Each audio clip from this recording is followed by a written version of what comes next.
Hare Krishna, Krishna Krishna, Hare Hare, Hare Rama, Rama Rama, Hare Hare, Hare Krishna, Krishna Krishna, Hare Hare, Hare Rama, Rama Rama, Hare Hare, Hare Krishna, Krishna Krishna, Hare Hare, Hare Rama, Rama Rama, Hare Hare, Hare Krishna, Krishna Krishna, Hare Hare, Hare Rama, Hare Hare, Hare Krishna, Krishna Krishna, Hare Hare, Hare Rama, Rama Rama, Hare Hare. Good morning. Nice to see you're inspired today there. Nice classes, both of them. Hare Krishna, Krishna Krishna Krishna, Hare Hare, Hare Rama, Rama Rama, Hare Hare, Hare Krishna, Krishna Krishna, Hare Hare, Hare Rama, Rama Rama, Hare Hare, Hare Krishna, Krishna Krishna, Hare Hare, Hare Rama, Rama Rama, Hare Hare. Oh, that was good. Krishna, Krishna Krishna, Hare Hare, Hare Rama, Rama Rama, Hare Hare. Krishna, Hare. Lalita's the sandwich today. Hare Krishna, Krishna, Hare Hare, Hare Rama. We'll block our way today. Block our view of Krishna. Hare Krishna, Krishna, Hare Hare, Hare Rama, Rama Rama. Welcome. Isn't it great to be inspired by Krishna? He's our inspiration. Showing the world that Krishna does it for us. Man. It's Krishna, his name, his past, his qualities, his words. The words coming through the acharyas, these great souls, the heroes. They are heroes, superheroes. Man. Hare Krishna, Krishna Krishna, Hare Hare, Hare Rama, Rama Rama, Hare Hare, Krishna, Krishna, Hare Hare, Hare Rama.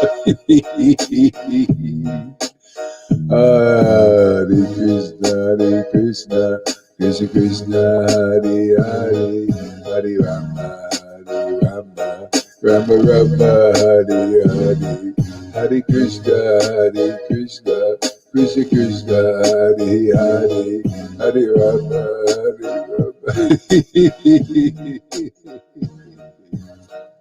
Hare Krishna,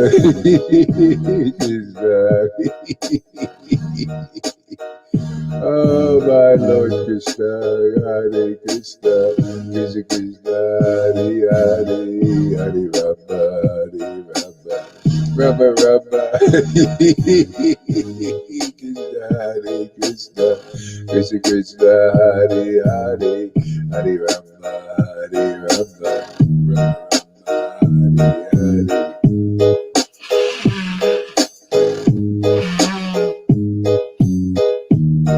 Oh, Krishna. Krishna, Hare Krishna, Krishna, Hare Hare, Hare Rama, Rama Rama, Hare Hare, Hare Krishna,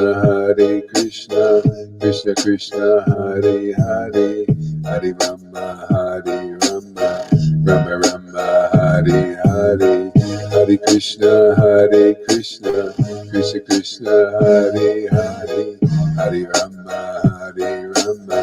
Rama Rama, Hare Hare, Hare Hare Krishna, Krishna Krishna, Hare Hare, Hare Rama, Rama Rama, Hare Hare, Hare Krishna, Krishna Krishna, Hare Hare, Hare Rama, Rama Rama, Hare Hare, Hare Krishna, Krishna Krishna, Hare Hare, Hare Rama, Rama Rama, Hare Hare, Hare Krishna, Krishna Krishna, Hare Hare, Hare Rama, Rama Rama, Hare Krishna, Hare Krishna, Krishna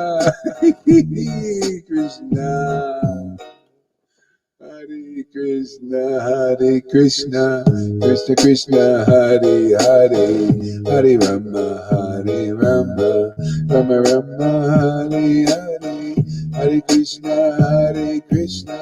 Krishna Krishna, Hare Hare, Hare Rama, Rama Rama, Hare Hare, Hare Krishna,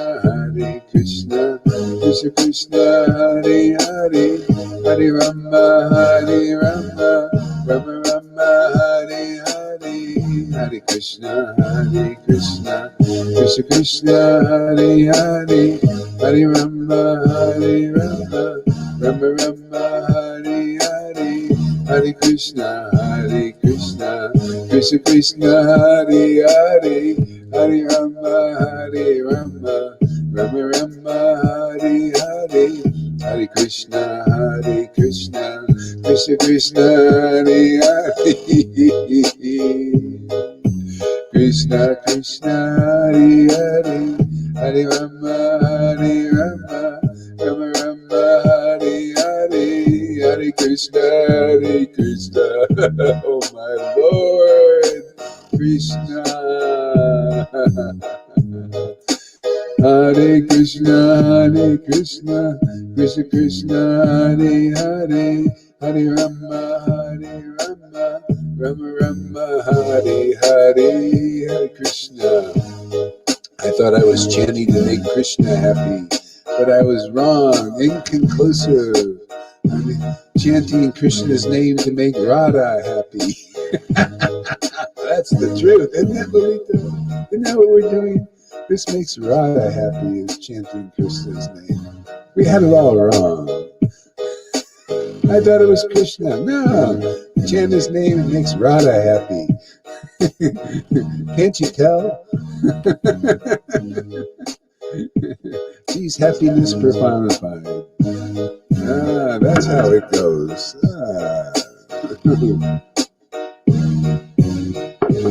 Krishna, Hare Krishna, Krishna Krishna. We're exposing Radharani today.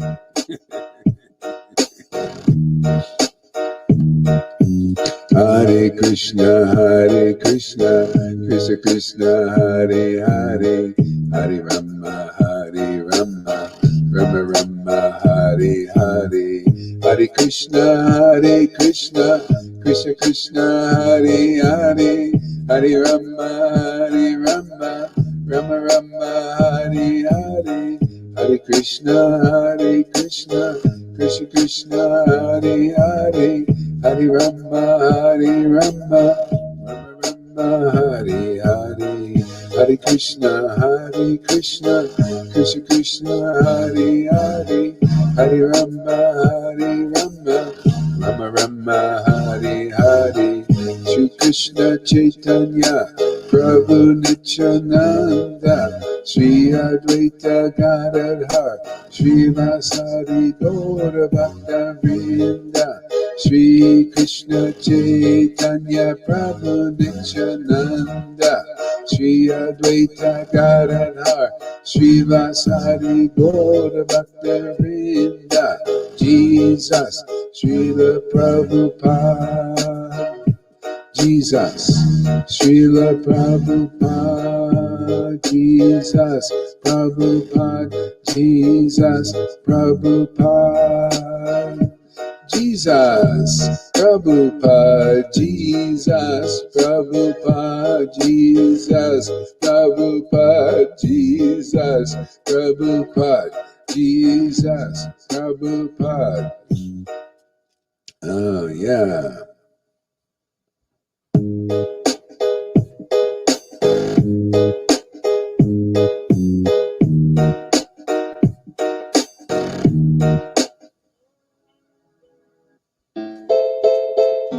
Hare Krishna.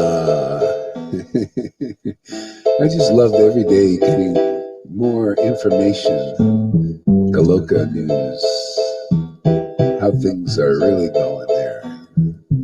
Hare Krishna, Krishna Krishna, Hare Hare, Hare Rama, Rama Rama, Hare Hare, Hare Krishna, Krishna Krishna, Hare Hare, Hare Rama, Rama Hare Hare, Hare Krishna, Krishna Krishna, Hare Hare, Hare Rama, Rama Rama, Hare Hare, Hare Krishna, Krishna Krishna, Hare Hare, Hare Rama, Rama Rama, Hare Hare, Hare Krishna, Krishna Krishna, Krishna, Hare Hare, Hare Rama, Rama Rama, Hare Hare, Hare Krishna, Krishna Krishna, Hare Hare, Hare Rama, Rama Rama, Hare Hare, Hare Krishna, Krishna Krishna, Hare Hare, Hare Rama, Rama Rama, Hare Hare, Hare Krishna, Krishna. Woo! Yeah, Radhe Govinda. Hare Krishna, Krishna Krishna, Hare Hare, Hare Rama,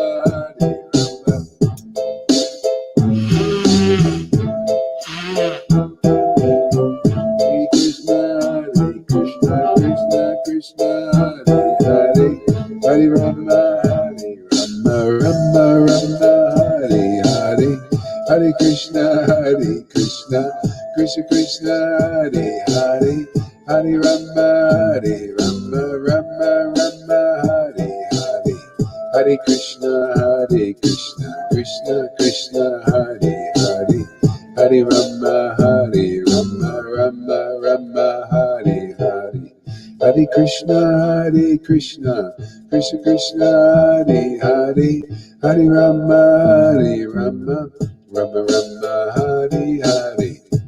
Hare, Hare Krishna, Krishna Hare Hare, Hare Rama, Rama Hare Hare, Hare Krishna, Krishna Krishna, Hare Hare, Hare Rama, Hare Hare, Hare Krishna, Krishna Krishna, Hare Hare, Hare Rama, Rama Hare Hare, Hare Krishna, Krishna Hare Hare, Hare Rama, Rama Hare Hare, Nityananda Gauranga, Nityananda Gauranga, Nityananda Shri Krishna Chaitanya, Nityananda Shri Krishna Chaitanya, Nityananda Gauranga, Shri Krishna Chaitanya, Nityananda Gauranga, Shri Krishna Chaitanya. There he is, Lalita Madhava, taking a nap. Shri Krishna Chaitanya, nice to see you, my friend. Shri Krishna Chaitanya, Shri Krishna Chaitanya.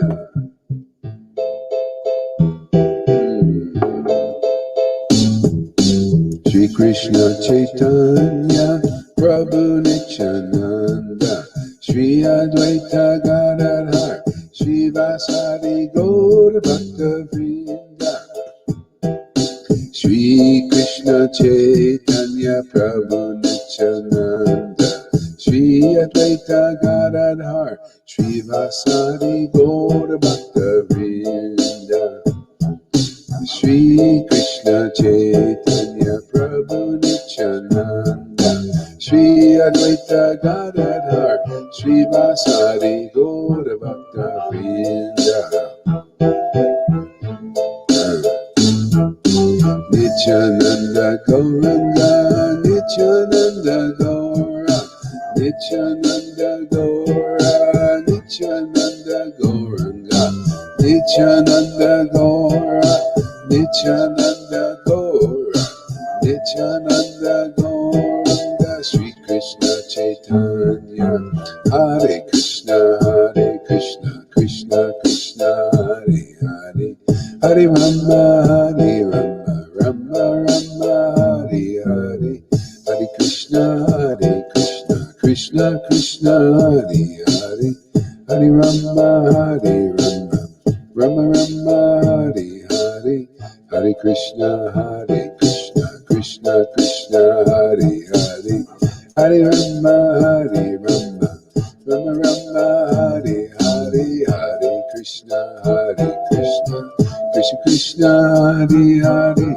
Hare Rama, Hare Rama, Rama Rama, Hare Hare, Hare Krishna, Krishna, Hare Hare, Hare Rama, Hare Rama, Rama Rama, Hare Hare, Hare Krishna, Krishna Krishna, Hare Hare, Hare Rama, Hare Rama, Hare Hare, Hare Krishna, Krishna Krishna, Hare Hare, Hare Rama, Rama Rama, Hare Hare, Gauranga Nityananda, Shri Krishna Chaitanya, Gauranga Nityananda, Shri Krishna Chaitanya, Shri Krishna Chaitanya, Hare Krishna, Krishna Krishna, Hare Hare, Hare Rama, Hare Rama, Rama Rama, Hare Hare, Hare Krishna, Krishna Krishna,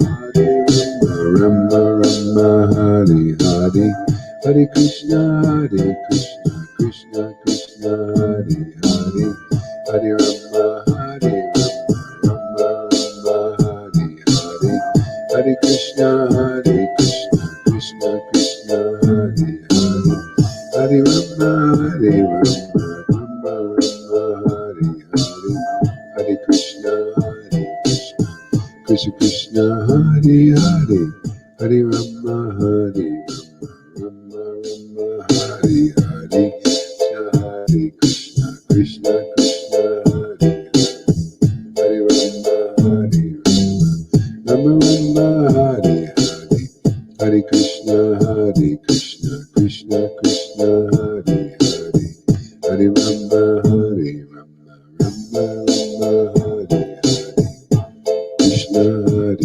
Krishna Krishna, Hare Hare, Hare Rama, Hare Rama, Rama Rama, Hare Hare, Hare Krishna, Krishna Hare Hare, Hare Rama.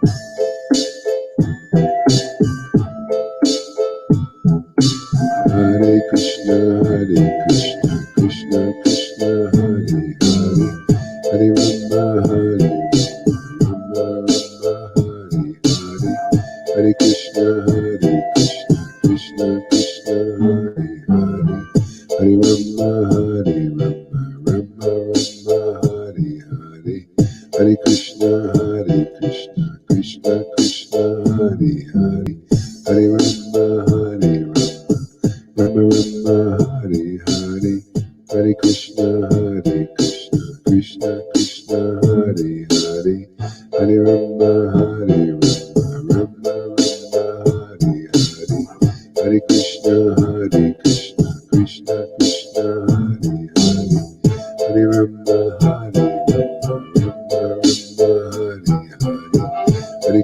Hare Krishna, Krishna Krishna, Hare Hare, Hare Rama, Hare Rama, Rama Hare Hare, Hare Krishna, Krishna Krishna, Hare Hare, Rama Hare Rama, Rama Hare Hare, Krishna Krishna, Krishna Krishna, Hare Hare, Hare Rama, Hare Rama,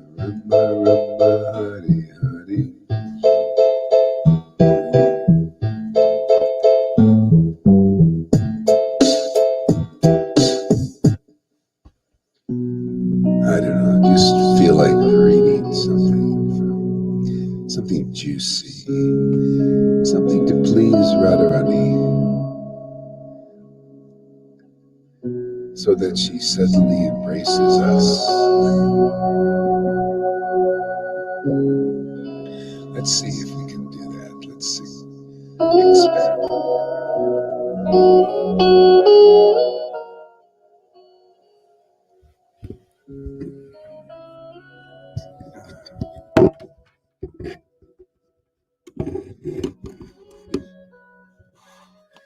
Okay.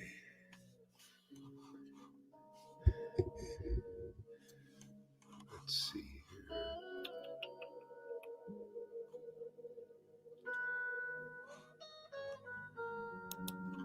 Hare Krishna, Hare Krishna, Krishna Krishna, Hare Hare.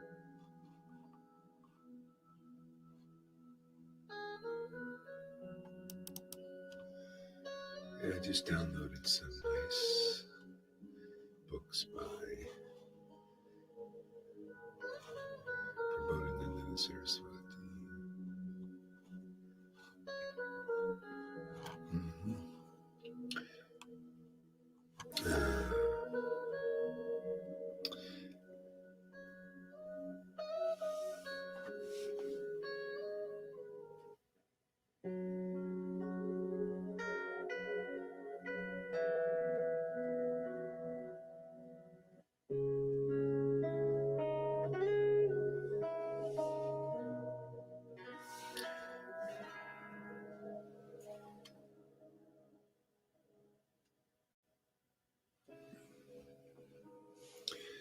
Standing erect. Oops. Wow.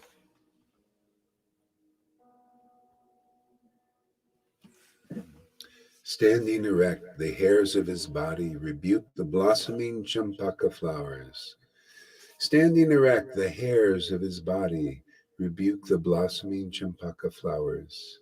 Raising his arms again and again, he calls out, Hari, Hari. Surrounded by his devotees, again and again he sings and dances. Streams of tears flow from his eyes and sprinkle the ground. Let us glorify him, Lord Gaurachandra.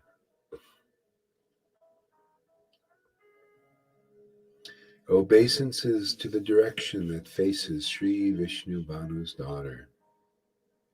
When the breeze coming from that direction playfully moves the edge of his garment, Lord Krishna, who cannot be attained even by the kings of the yogis, thinks that his life has now become a great success. Obeisances to the direction that faces Sri Vishnu Banu's daughter. When the breeze coming from that direction playfully moves the edge of his garment, Lord Krishna, who cannot be attained by even the kings of the yogis, thinks that his life has now become a great success. Mhm. Have you felt that? Anybody? Let's see here. Have you felt that when you just get a little hint of that devotion, potency, that happiness? That's why I said, chanting Krishna's name is it's Krishna making Radha happy. See? So Krishna makes Radha happy, see? And Radha makes Krishna happy. What a great relationship! Huh? Just that their very presence makes each other happy. See, if she's present, devotion is present. And if he's present, the amazing revelation about the absolute truth is also present. The way things really are, who God is, becoming aware of who and what God is. You know, see, when Maya is present, the illusion manifests. Illusion, it's all, illusion means, oh, I love money, I love gold, I love all all my children and my fathers and mothers and daughters. It's natural for us to love, because they're all Krishna, but we don't know that, and then they disappear. So anyway, that's illusion. This is so much better. Krishna has same nature. He comes and goes, but he always comes back. Otherwise, he comes back, but in a different form, and we forget, and then we do it all over again. It's misery. We get old bodies and get old again. We have a chance to end this. Many of us have ended this now. We're not. You know, it's not impressive, this Maya anymore. It's like it's old stuff.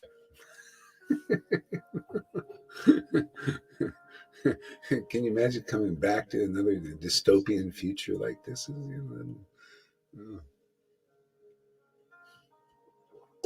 Soon everything's going to be changed. Well, to me, it's okay. We'll start to have to fast now. Really, I've been practicing a bit.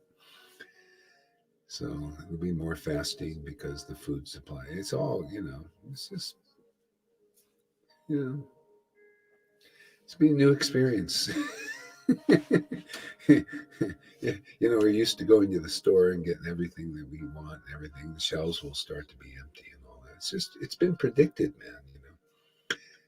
Why be in denial of it? It's all headed that direction.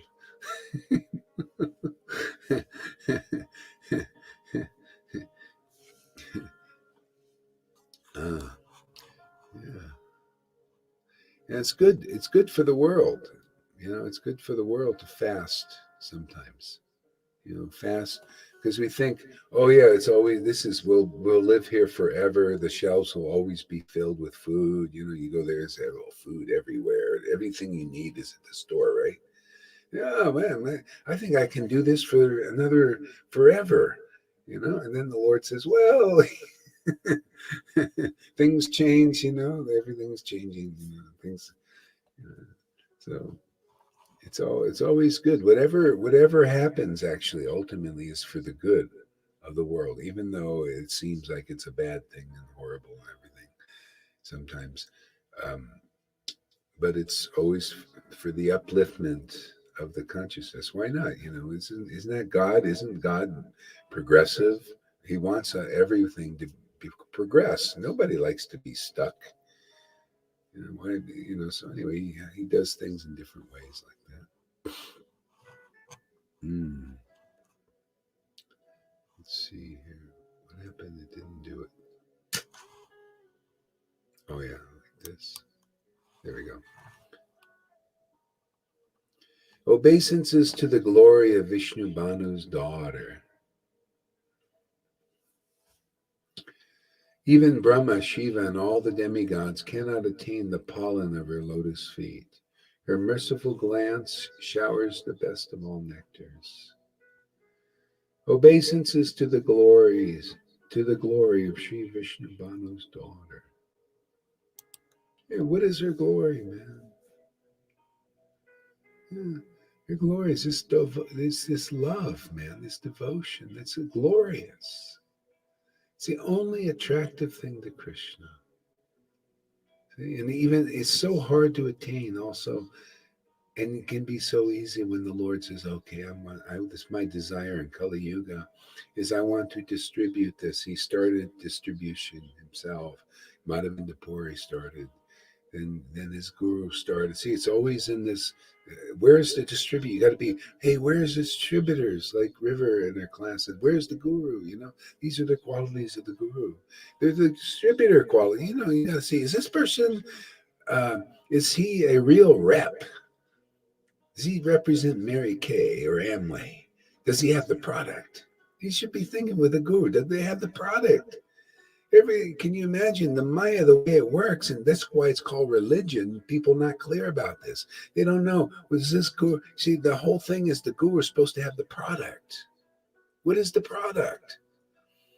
Product is Radha. Devotion, right? Isn't that the thing that, Krishna is not impressive without this devotion. And Krishna is not impressed without it. It's the only thing that makes an impression on Krishna. And then we learn that ourselves. That's why the Lord came here. He says, I want to show you what's something that will make a real impression on you forever, like it does me. No one knows this. No one can attain this unless they get it through me. See, and that means through the disciplic line now. St. Paul persecuted the Christians, and then Jesus appeared to him, and says, Saul, why are you persecuting me? See, the Lord thinks you go against his real devotees. You're going against him because he said, this devotee belongs to me. I belong to him. It's that relationship, very intimate, man.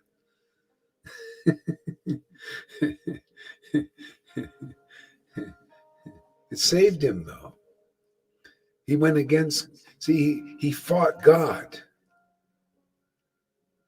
That's why I always say, if you fight the Lord's representatives, like he fought, the Christians, and the Lord says, well, they're my reps, man. They represent me in this world.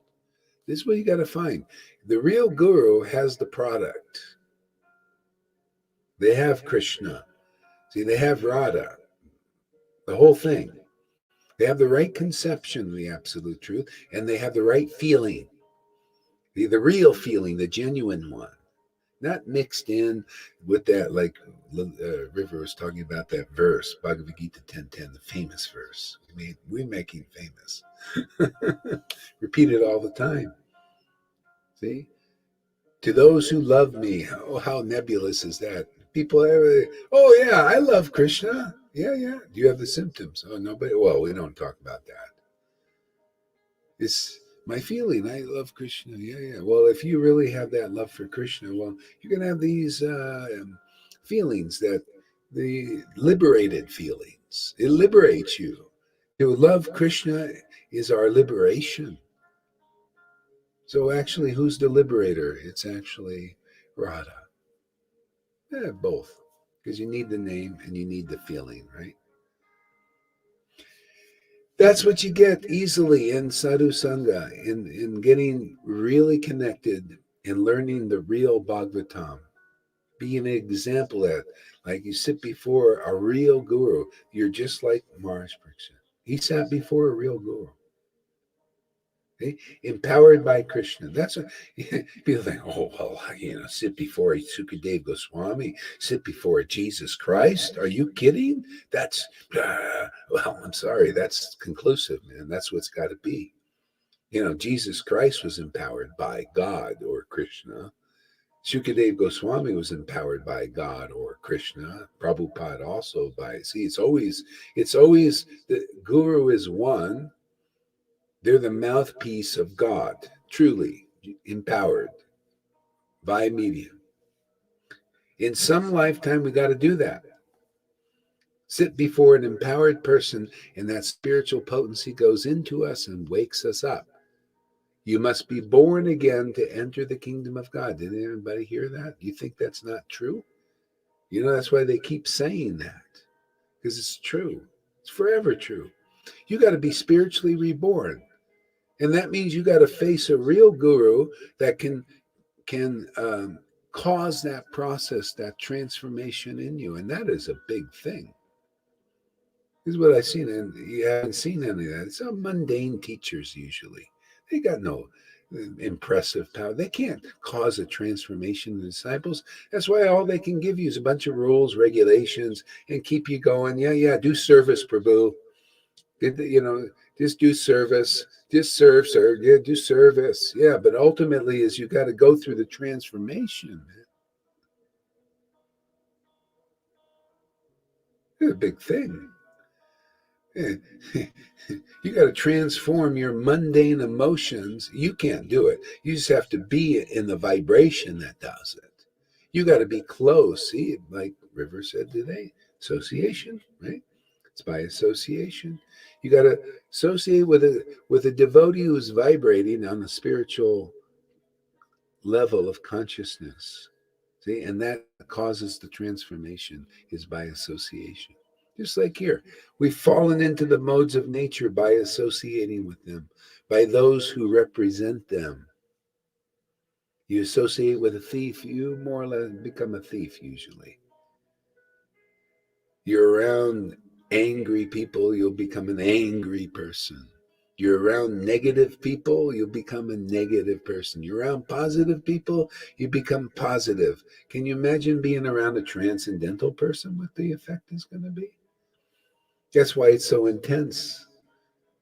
That's why all the little demons inside that we've cultivated and believed in and all that, they start to get riled up, like the Kaliya did. What is this, Krishna, coming into my lake?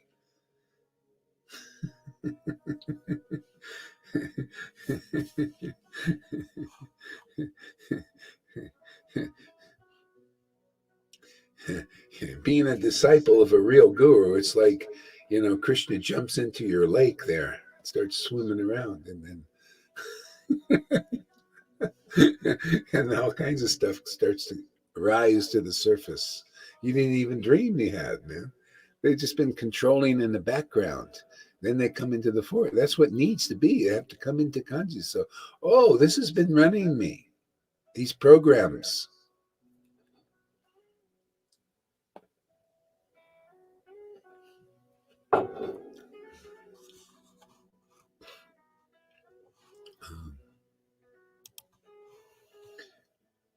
Obeisances to the glory of Sri Vishnu Banu's daughter. Even Brahma, Shiva, and all the demigods cannot attain the pollen of her lotus feet. Her merciful glance showers the best of all nectars. That's why, a bona fide guru, let's say, also in River's class, she should share that with a lot of devotees. Everybody should share that with people. People begin to understand where the real path is. Hey, this merciful glance of Radha showers the best of all nectars. See, that's what we're looking for. We don't know. Where's that happiness? Where's this devotional potency is big secret. To Krishna said, we read that in Bhagavad Gita. Bhakti is secret. See?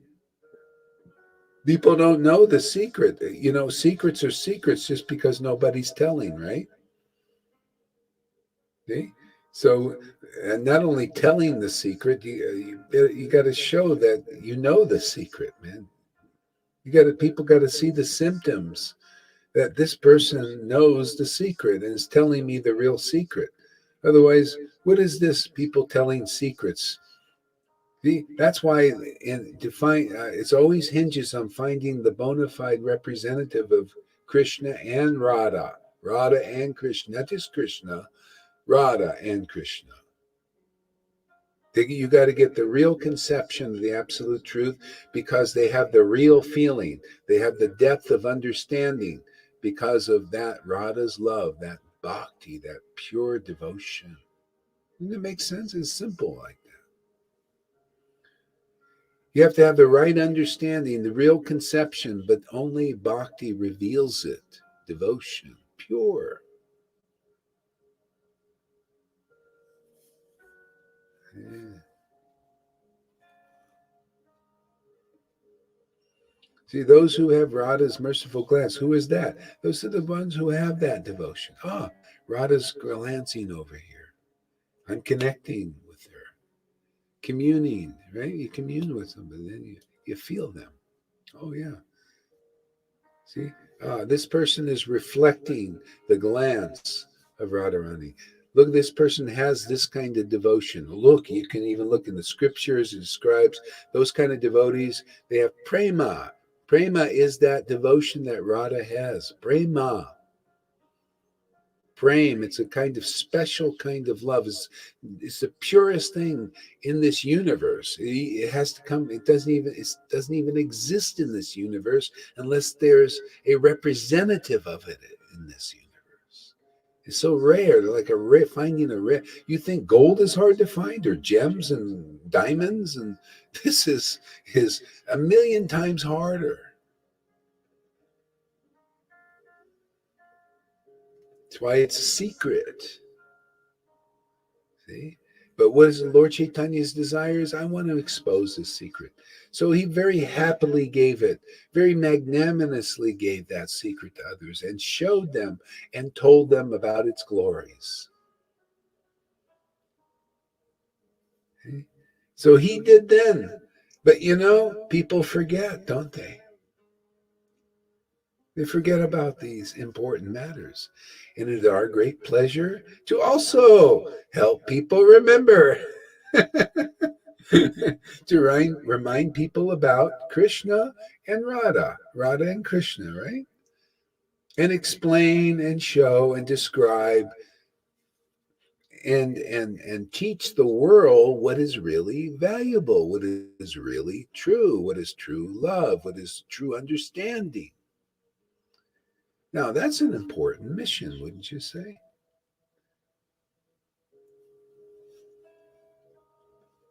Who has Radha's merciful glance? Who has that devotion? That means they've got that glance.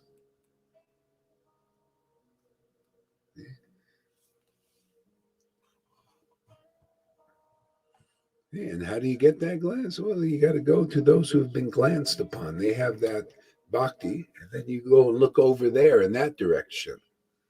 That's why these all these verses are so pure and true. This is because the devotees who understood them. Verses like, unless you're a devotee of a devotee, you're not really God's devotee. See, because that's why the Lord sends His real devotees. Because what do they represent? Real devotion. Bhakta means bhakti. We're a receptacle of that. Hey, good morning there, or afternoon, whatever it is over there. Yeah. Yeah. Haribol. Haribo.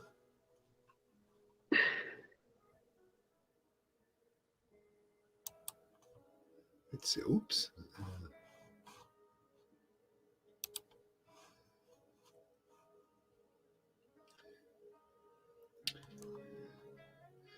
So I meditate upon the dust of Sri Radha's feet, dust that even Brahma, Shiva, Shukadev, Narada, Bhishma, and a host of great saints cannot see. Dust that has limitless power, dust that at once transforms the Supreme Personality of Godhead into Sri Radha's submissive servant.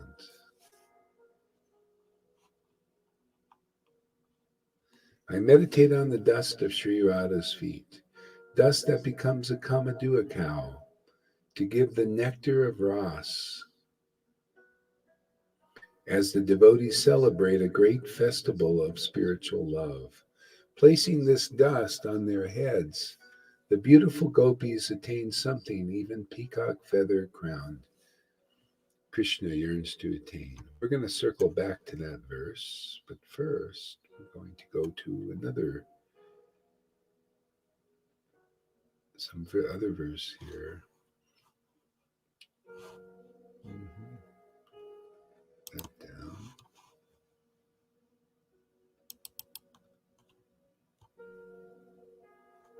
No, I didn't want that. Wait a second.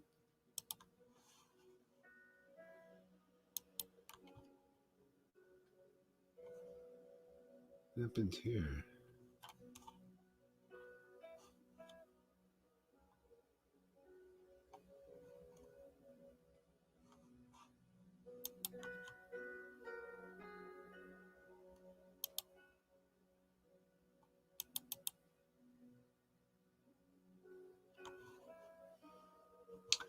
Oh, didn't work. Okay, I got to download something here again.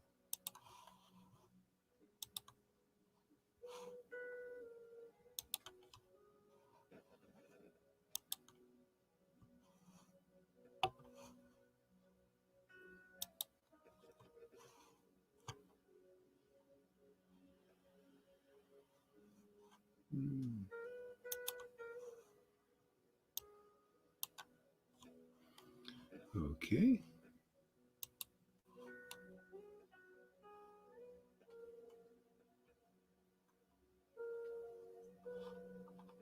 There it is.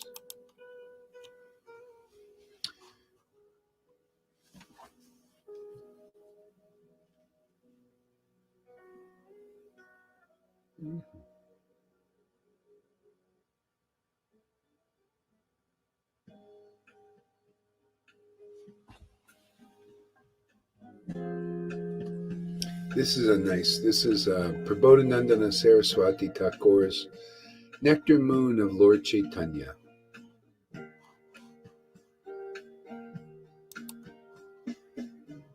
Oops.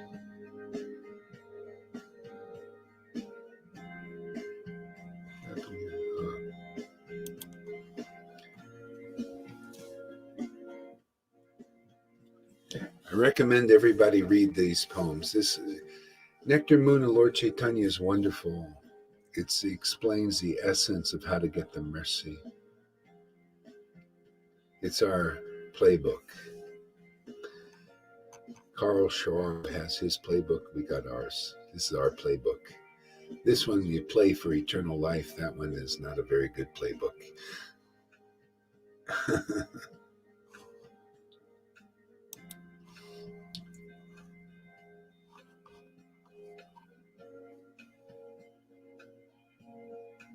So it starts out, let us glorify the boundlessly merciful Supreme Personality of Godhead.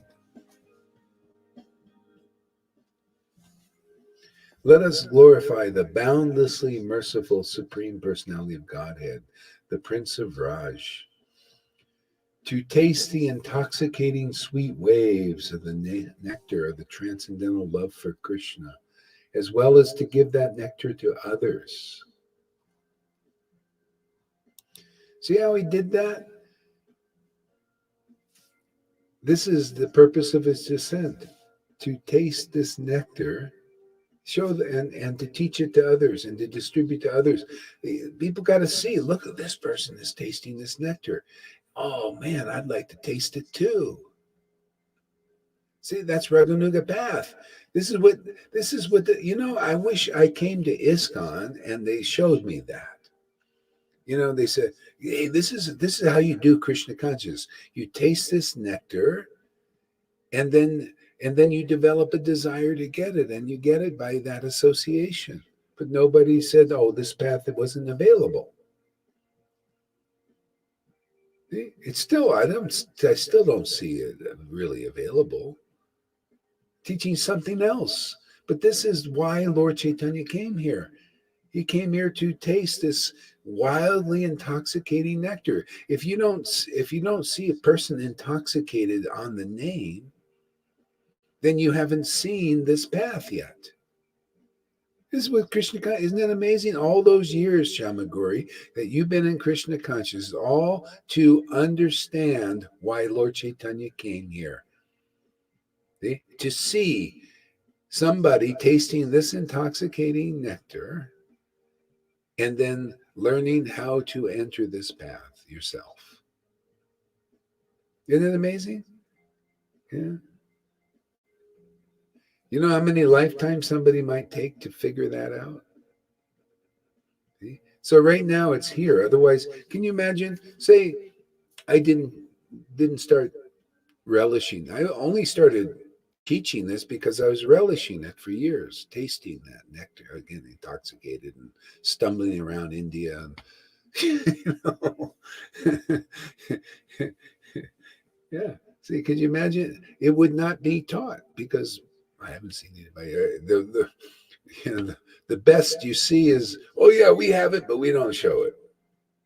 We don't.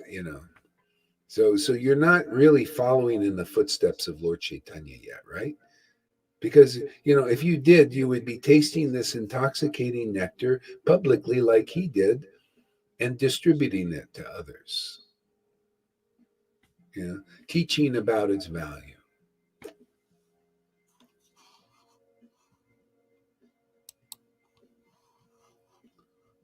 Oops, didn't work. That didn't work. All right, let's try this. There you go. Let us glorify the boundlessly merciful Supreme Personality of Godhead, the Prince of Raj. To taste the intoxicating sweet waves of the nectar of transcendental love for Krishna, as well as to give that nectar to others, he has now appeared in the transcendental abode of Navadvip as Lord Chaitanya Mahaprabhu. That's you know that's why he was boundlessly merciful, is because he tasted this publicly, this bhakti secret that wasn't even revealed clearly in Bhagavad Gita. He went and tasted this nectar and distributed it to others. Now that's pretty boundlessly merciful. This is why he's considered they have the words like munificence. He's the most munificent, see, most magnanimous, to be able to do that, to distribute this freely, easily, without a lot of troubles.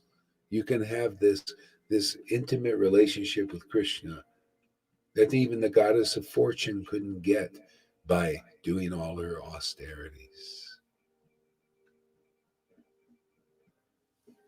Okay? Boundlessly merciful. You show me another incarnation. You don't even have to surrender to Lord Chaitanya. All you have to do is start to hear from a devotee and associate with the devotees, and your faith develops, and the Lord doesn't even wait for you to be perfect in your faith. He starts to give you experiences. Now that's pretty boundlessly merciful. It's not boundlessly merciful, if you going to teachers and gurus and they say, well, you got to work for this. You got to, do a lot of austerities. You got to hit an art and a vritti. You got to follow the path of sadhana siddha, not kripa siddha. See, kripa means, just get to mercy. Sadhana siddhi is, you got to work your butt off it, man. You gotta renounce everything. You got to get, free of all material desires, and then we'll give it to you. But I can't give it to you. You got to do it. You got to do all that work. See, that's not a real representation of Lord Chaitanya's mercy yet. See, where is that? It's because that's, if you find the real representation of it, that'll be its style. You'll see the person, the real guru. Isn't the real guru, isn't that funny? The real guru is being praised and promoted in Narottam Das's Thakur song that they're singing every day for 40, 50 years and still don't understand it. From them, ecstatic prema emanates. So simple. See, if ecstatic prema is emanating, why, how, what is going on? They're tasting the mellows of bhakti. They're tasting this nectar, intoxicating nectar, and the mellows are just like juice. That's the juice running from that taste, right? Eating that, the fruit, and juice all over his head. That's an emanation. Oh, that's the real guru. Did you know that? Goo goo gaga. People still, baby, well, I didn't know that. Oh, you didn't. Well, we'll tell you. Inform you. Very simple, simple. From them, ecstatic prema emanates. See, that's why, because the real guru represents the real Lord Chaitanya. That's what Prabhupada wants now. Him. Yes. That's what I want. You do more of that. Yeah, that's a great order, man. Black, God, he made it so easy. Just all I have to do is keep drinking, man. Keep tasting, keep realizing, keep sharing. Yeah. People who want to find the real path, here you go, man. You can analyze it, man. See if I'm not, if we're not really on the beam, man. You know that beam, that people are on the balance beam. Are we on that beam, that leads to the kingdom of God? We're not falling this way or that way. Are we on the beam with this preaching?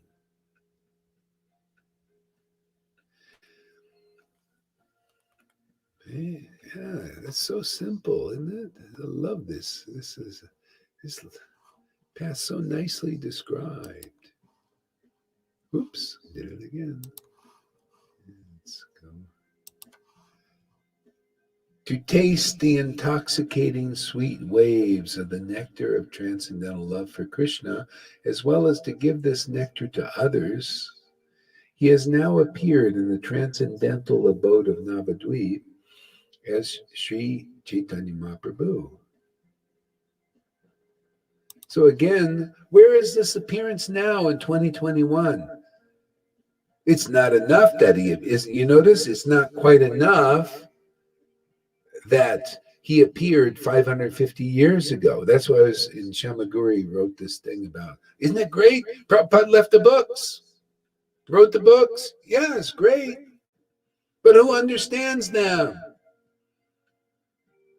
Who understands what Lord Chaitanya came here to do and to give?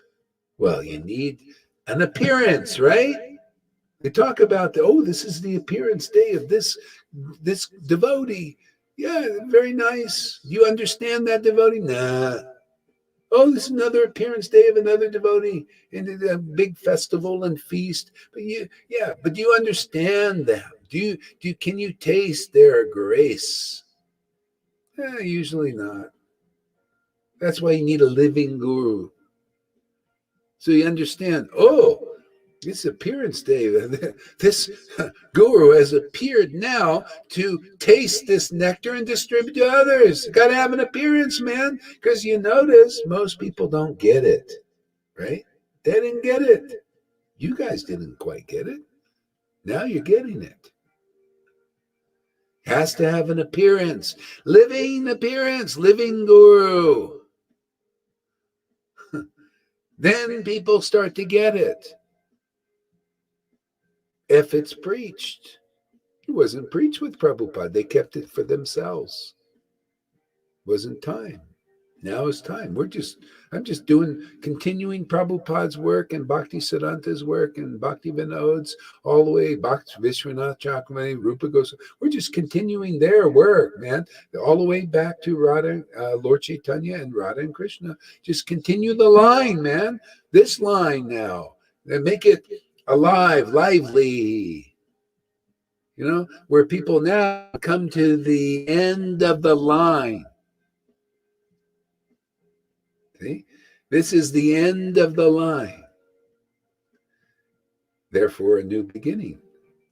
See, you got to come to the end of the line. Where's the end of the line? People think it's a bad thing. No. You got to come to, where is the line? Where does it end? Well, actually never ends. But where is the end point? The end point is the devotee, because that's where your spiritual life begins. We're in the middle of the line. Yeah. Yeah.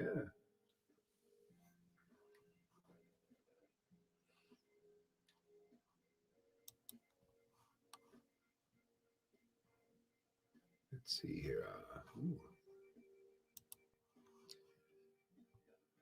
This is a great verse. That verse is so powerful.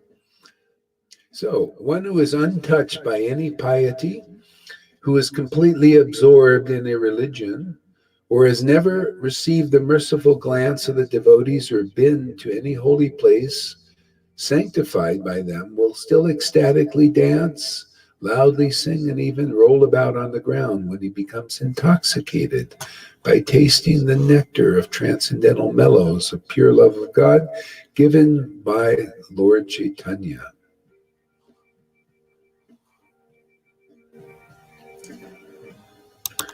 Yeah, so again, you need the appearance for that to happen again.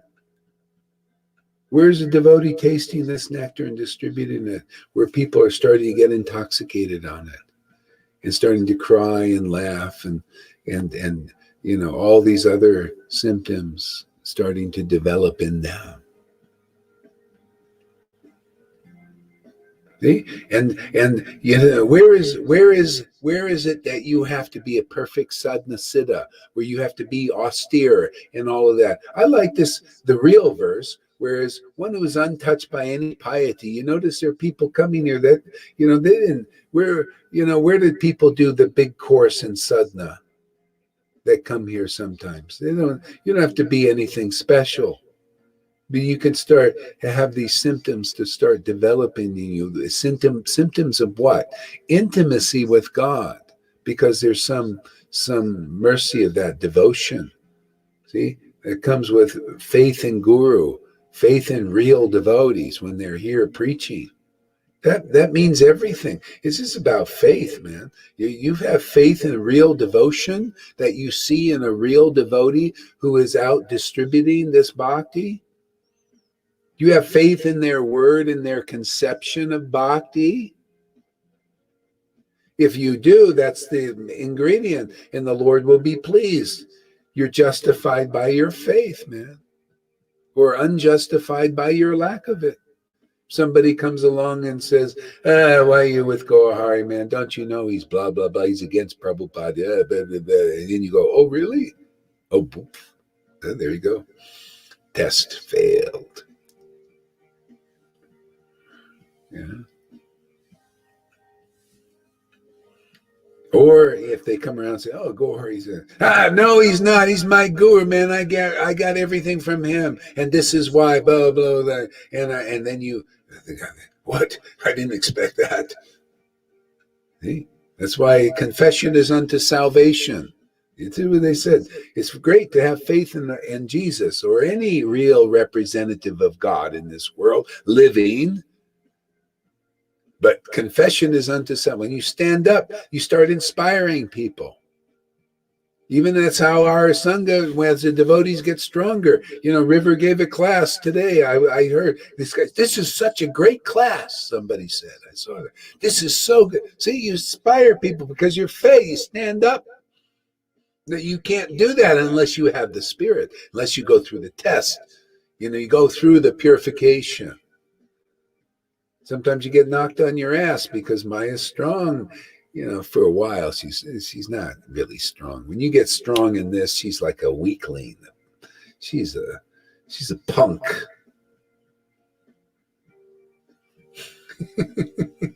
Very weak.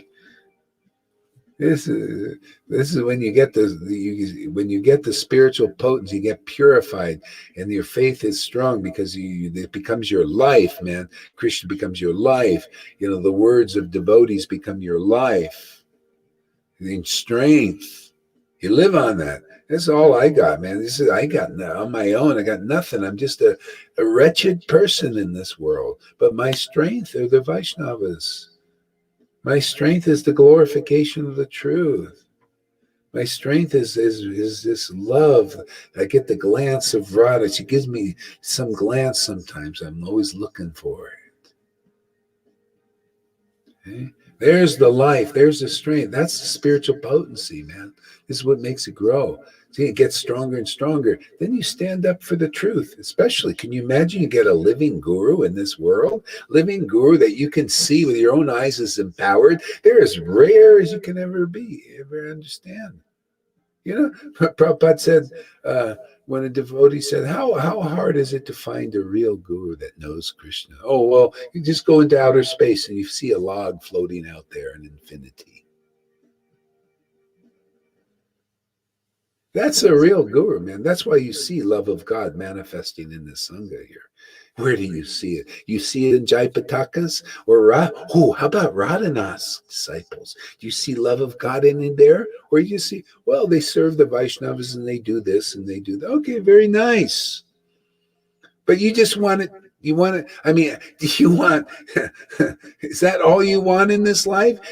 How about you want the ecstasy of Vrindavan? You want to laugh and cry when you chant Krishna's name. You want to be so intimate with Krishna, that when people look at you and they hear from you, they say, my God, I'm getting the real Krishna. They are representing that transcendental Lord. Yeah, you want to have that kind of intimacy with God where he tells you things that nobody knows or understands unless you tell them. Well, that's that kind of guru. That's what our Shastras describe, the most rare thing, rare conception and understanding, rare feeling. Is Vrindavan, man, the highest thing. And that's being shared now with people. Okay? So as we getting purified, the spirit comes and you start to realize these things. And that's when you boldly preach. And then people start to listen. They're looking for this. But you got to represent. You got to be a real disciple, man. You got to be, real, that where you're getting the realization and revelation, and then you become empowered to help others. Because people are looking. They're all bouncing around in the darkness here, man. They're waiting for somebody. This was Jesus preaching, man. Same thing. We just revisited, revived. It's always the acharyas preaching. They did the same thing 550 years ago.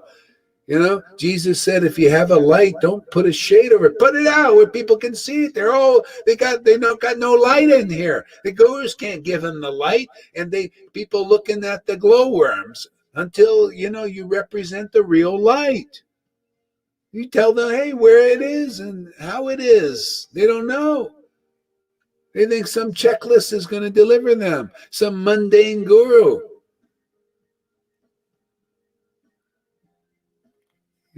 Some material. It's religion out there. In Vaishnava is religion, religious leaders. Where's the power? Come on. After a while, you say, hey, where's the power, man? Where's the potency? Hey, does the emperor have any clothes? Or is it just a bunch of big show? I mean, you get, after a while, you get like that. Just like, hey, what's going on, man? Is there anything there? Is there any substance? Well, hey, man, you're not supposed to say these things. You're not supposed to ask questions like that. You're not, hey, man, we don't get into that stuff. We just put on a big show and keep things going in a mundane way, and people take more lives and more births. Oh, why are you doing that? The light is here, man. Got truth here. We got ecstasy. Got, Radha's glances in our Sangha, man.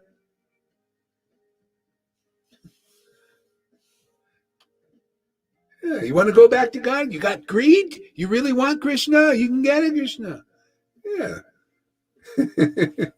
It's true.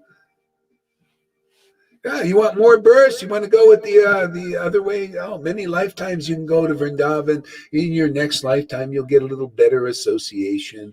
And then in the next life, a little bit. You want to go there, right? You want Krishna now, man. It's available. Not a lot of trouble. Just go through the purification.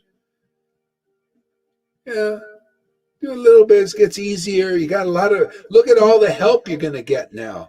We got a lot of Sangha members here. You need some to go to Lalita Ganga, you get your strength. River, look at her, man. She's going through it. That's what I told her. All the stuff she's going through and everything is going to be great preaching for others, inspiring to others. They won't have to go through half of what she went through.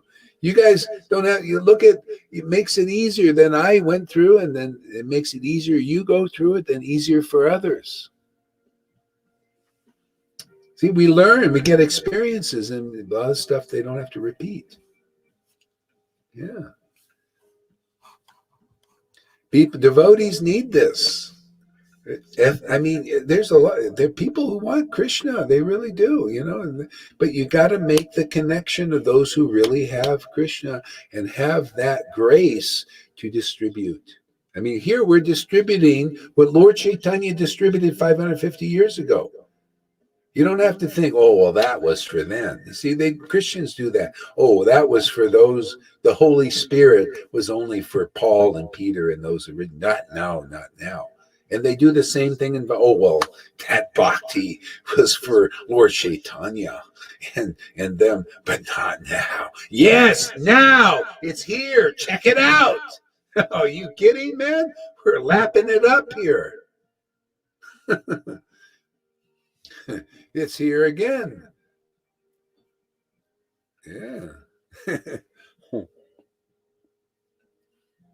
oh boy. My reward for good preaching today is nice hot brew. With Lord Jagannath, of course. So we drink together. See, this is the thing. When you get close with God, it's like that. You do everything together. I love that, man. That's why I never get lonely. People, I'm alone here. I love it, man. When Janaki's here, I love it. It's nice too. It's all nice. It's always nice, God is always, when I love this drinking together with God. It's even closer than that when you great.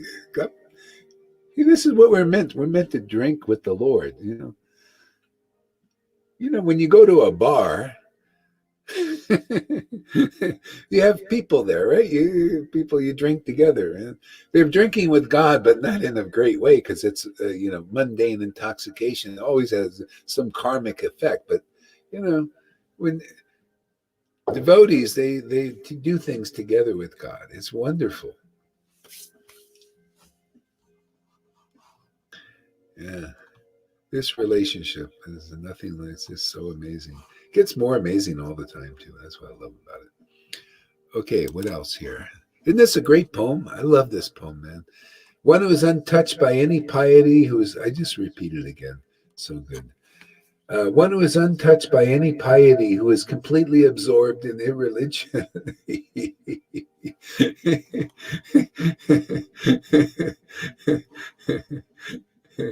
I like that. You notice that's why you see we're doing the same kind of preaching he was doing 500 years ago.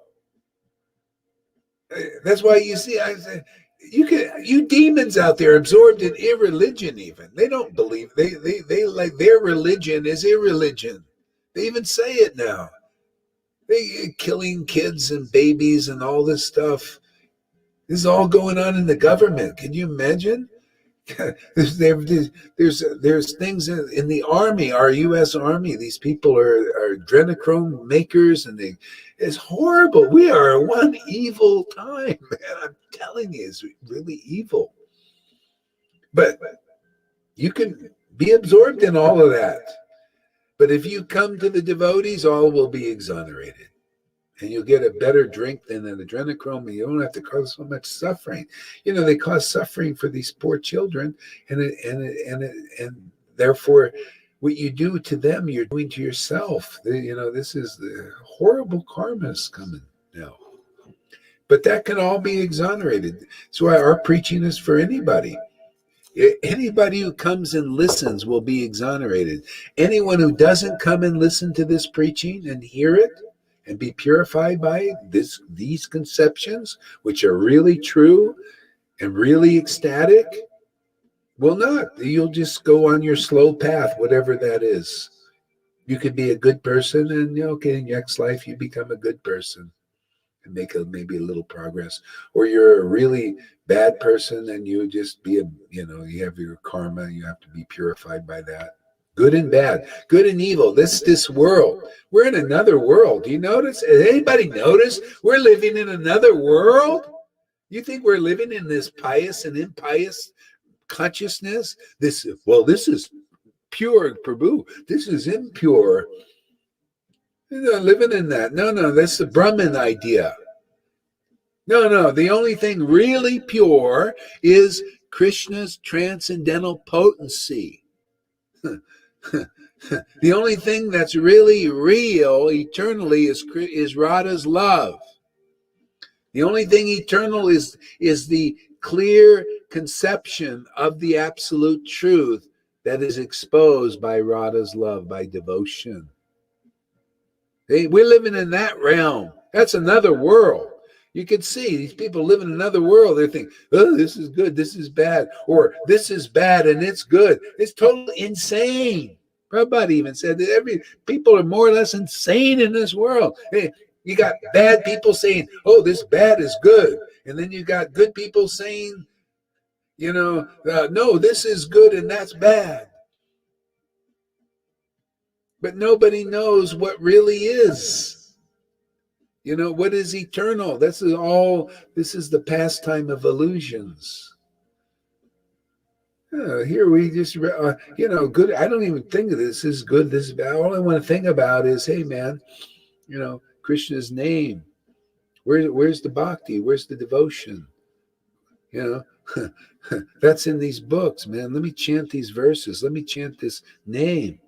Let me sing this name. Let me make Radha happy, man. You got to make her happy. She's always wants to be close to Krishna, right? So that's our job as a maidservant, to bring them together.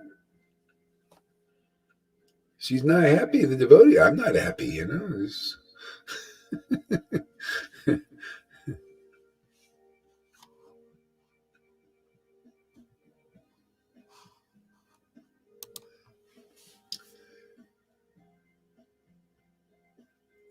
So, yeah, and who has never received the merciful glance of devotees or been to any holy place sanctified by them will still ecstatically dance.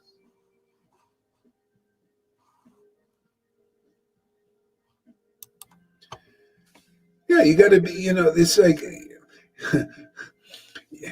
even especially now, you can't even go to the holy places. But better than that is the devotee, because they create the holy place just by Harikatha and talking about the truth. This is what, they all teach this. Bhaktisiddhanta, Jesus Christ, teaches this. We know who we worship. Do you know who you worship? Hey, Guru Dev's out there. Do you know who you worship? Can you create a holy place? Like Jesus said. Go ahead there, Lalita. You knew that I would say something. Okay, I thought yeah. Yeah. Do you A know? place is Yeah. a place is holy where the Lord is present. Yeah. The Lord is present. But he's present in truth. He's present in the word of the devotee. That's why I repeat the word of devotee. That's where the Lord is. I love the conception of the devotee, especially when it's relevant and it's appropriate. Jesus said, we know who we worship. You can only know with this devotion and love who you worship, who God really is. Only devotion exposes that transcendental Lord.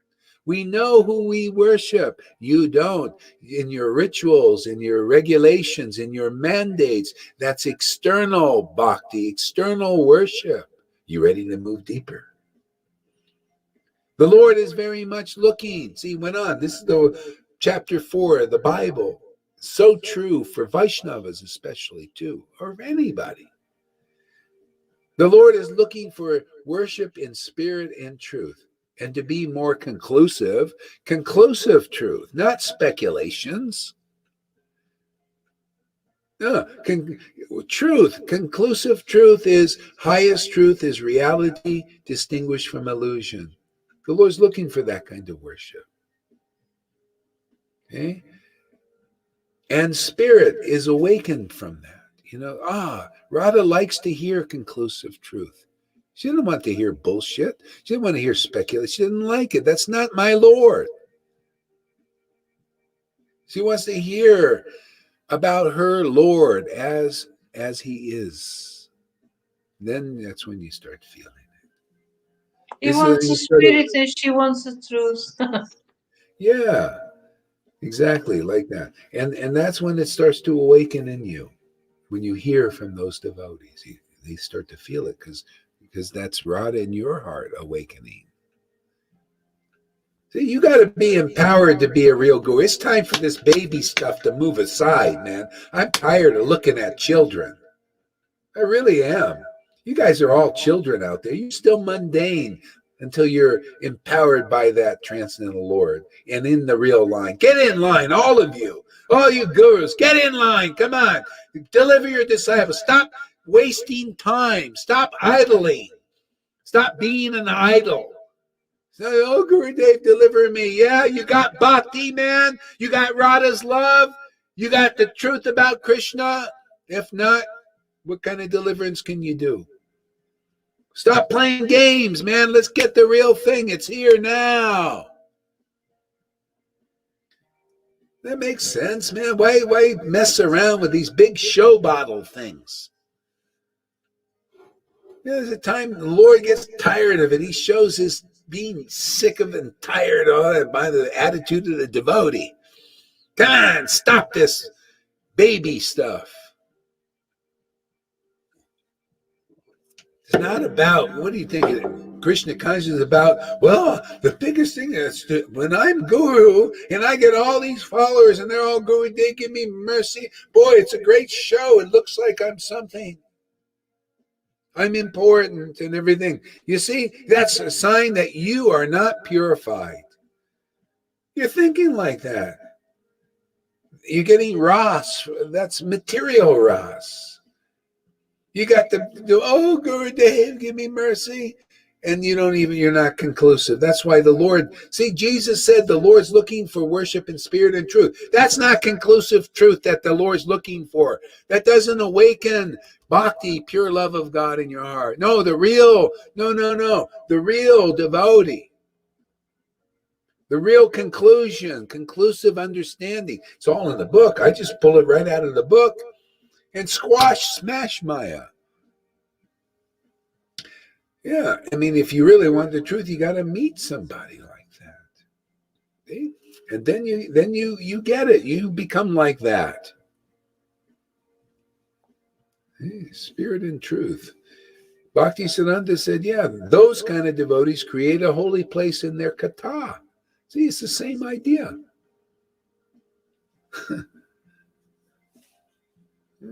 Isn't it refreshing to come and hear just the truth?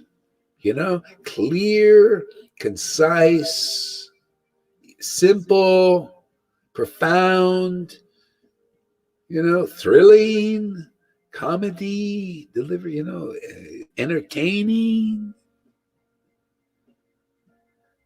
sometimes ghastly, wonder, all kinds of things you can give. Truth, you gotta find in some life the greatest show on earth. That's where Krishna is. That's why you see it was with Prabhupada, wasn't it? Wasn't with the God brothers. Afterwards, everybody tries to ride on there. No. We're the empowered persons. The greatest show on earth. But Jesus was the greatest show on earth. Not only with them, but with their disciples. It was the greatest show on earth when Paul was preaching, man. Because that same spirit in Jesus was in him. And all these guys, in James, and all of these wonderful, they were working on behalf of the Lord in an empowered way. They were in the line. And even now, you see empowered persons in Christians. You'll see the same great show. Fantastic. Better than anything.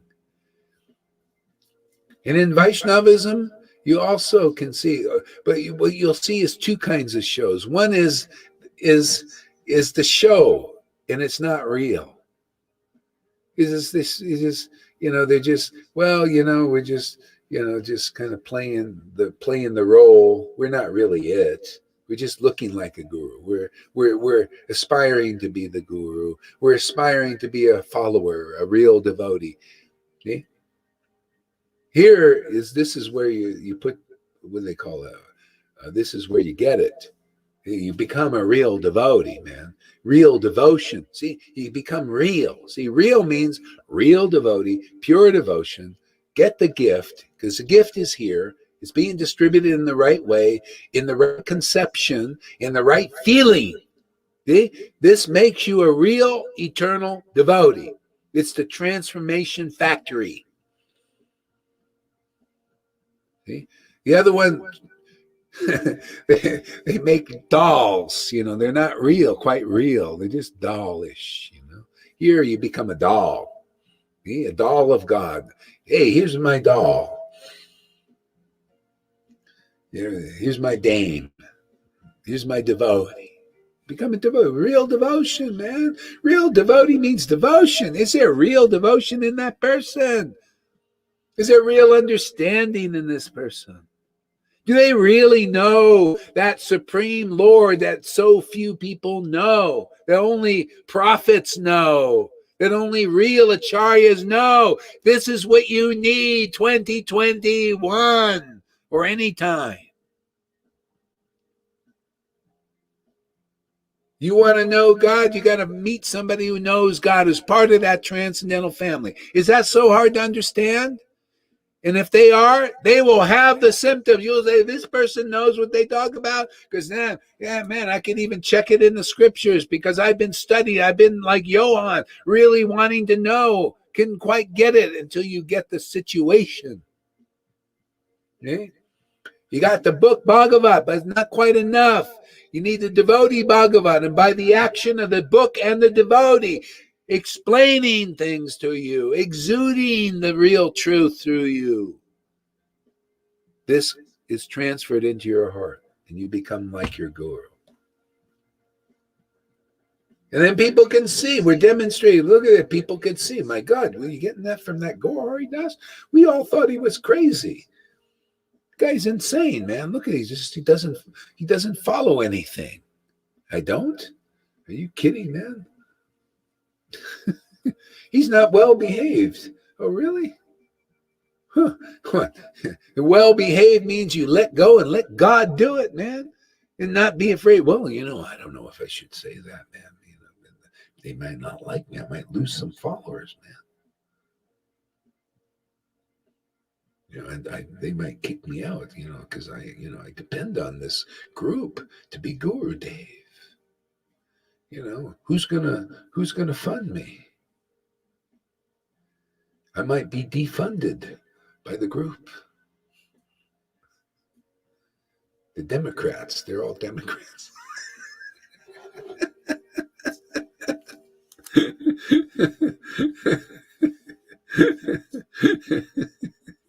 In name only. I just love this lifestyle. Just let go and let God do it. That is, if people hate you for it, they're gonna hate you or love you. It doesn't matter, whatever, man. It's all purification. It's great, man. I love this thing. They're gonna hate you or love you, but everybody will get purified. The ones who are haters, these may end up loving you more than the ones who like you anyway. This is the way the Lord is. He's purifying presence. We're here to bring that. This way, it's not this is pure, this is that's all baby stuff, man. That's in the modes. It makes you moody and modi. Materially emotional. Oh, my gold is gone. Oh, so my daughter died. Oh, my son died. Oh.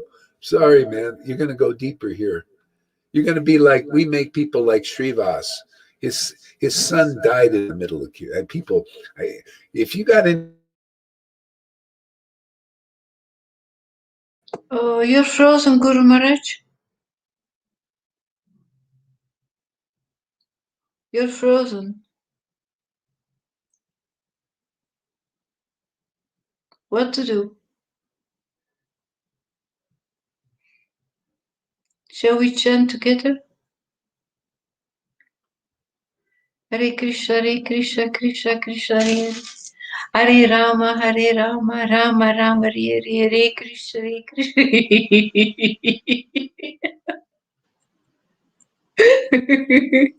Krishna Krishna, Hare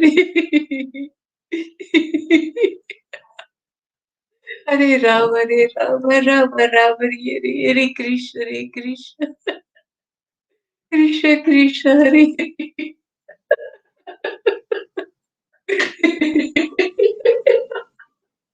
Hare Rama, Rama Rama, Hare Krishna, Krishna. Krishna Krishna, Hare Rama, Hare Rama, Rama.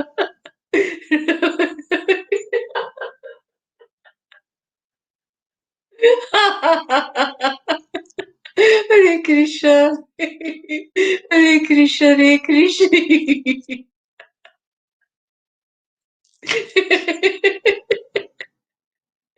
Krishna Krishna Hare Hare Rama Hare Rama Rama Rama Hare Hare Hare Krishna Krishna Krishna Hare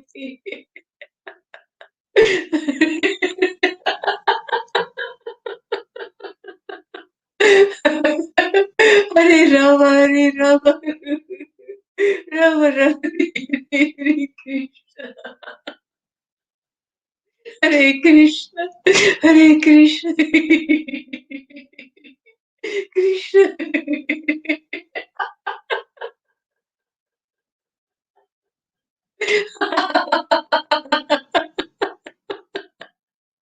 Krishna Krishna Hare Hare Hare Rama Rama Rama Hare Hare Hare Krishna Krishna Krishna Hare Hare Hare Rama Rama Rama Hare Hare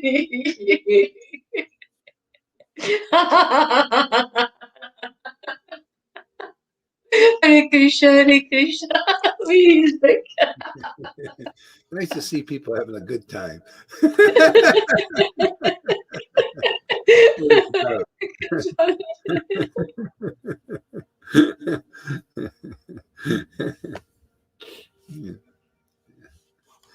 All right, read another verse here.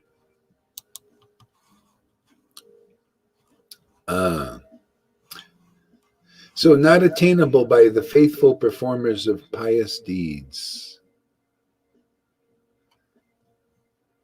Not understood by, not attainable by the faithful performance of pious deeds. See, this, you can't get this by being good or bad. But you could get this by being good or bad, and you come to the devotee. Doesn't mean, being good or bad, it doesn't mean anything to the devotee in that way. All the devotee is looking for is, are you interested in what they say? Are you, because it's a sound vibration that delivers you. See, people are being degraded by sound. Look at how the world is working. We know Maya's game here. I know Maya's game because the Lord informs me these things. He'll inform you also, or anybody else who comes here. The way Maya's game is the sound vibration. These people, they get you to watch the mainstream news, and they program you. You become a stupid fool. It's amazing how they do that. People, they lose their intelligence by listening to the sound vibration of mundane people. It's all sound vibration. You notice it, talking. Why is social media so important? Because all this sound vibration, all this talking. Or reading too, or also reading tweets of these mundane persons. They're all caught up in this is good, this is bad. I hate Biden, I love Trump. All this stuff. I'm a woke person, and you're not woke at all. You're like you think you're woke? You're asleep, all of you. See, this is not attainable, but it can be to anybody who comes. That's why Jesus said, he went to Matthew's house and said, I'll go whoever will listen to me. And Nityananda would deliver people. All they had to do was fall down before him. See, because if you fall down before the representative, that means you're falling down before the Lord. They're the real mailbox, man. That's it. It's that simple. You're just by faith in what's real in this world is how you're out of it. People don't have faith with what's real. They go to an unreal guru, unawakened guru, and they think that's why it takes so many lifetimes. You got to go, where is the sound vibration? Where is the message, man? The message, what is the message of God? Rules, regulations, all right, well, that's okay. Not the new message. This is the New Testament for the Vaishnavas. New Testament, new message. Deliverance now. Not many lifetimes. Not now. Don't have to idle your time away. And make snail like advancement. Like, I came to Vaidhi Bhakti and following rules, and I die of Vaidhi Bhakti, following rules and regulations and ceremonies, and that's all I know. I don't know the real Bhagavatam. You can learn. Everybody's learning real Bhagavad Gita now. Learning, hey, abandon all varieties. Where do you get this? Abandon all varieties of religion and surrender to Krishna? Where do you learn that? Who knows what that is? Only Arjuna. You get the opportunity to be like Arjuna, to learn how to surrender to Krishna. Go ahead, Darren. What do you want to say?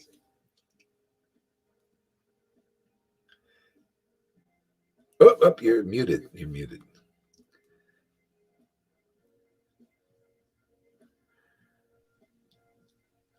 Can you hear me?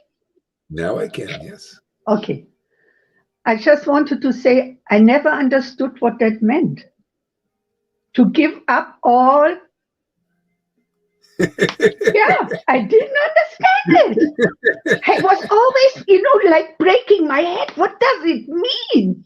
Yeah. Because, when I joined ISKCON, this is the religion. This is religion. So why to give up religion and surrender to Krishna? I said, But now I know. Now I understand. Yeah. The thing is, that's why I'll explain it again, because it's so wonderful. The explanation gets always clearer. The idea of surrendering to Krishna means Krishna was alive. He's always alive, but he was here embodied. See? And he was acting as the spiritual master of Arjuna. Mm-hmm. And when he said, just surrender my word, my word, you don't know. See, he's like you. Arjuna was like, well, I think I know the Shastras and I'm study, but I don't quite understand. So Krishna, just listen to my word. I know God. Well, he was God, but he was also Guru.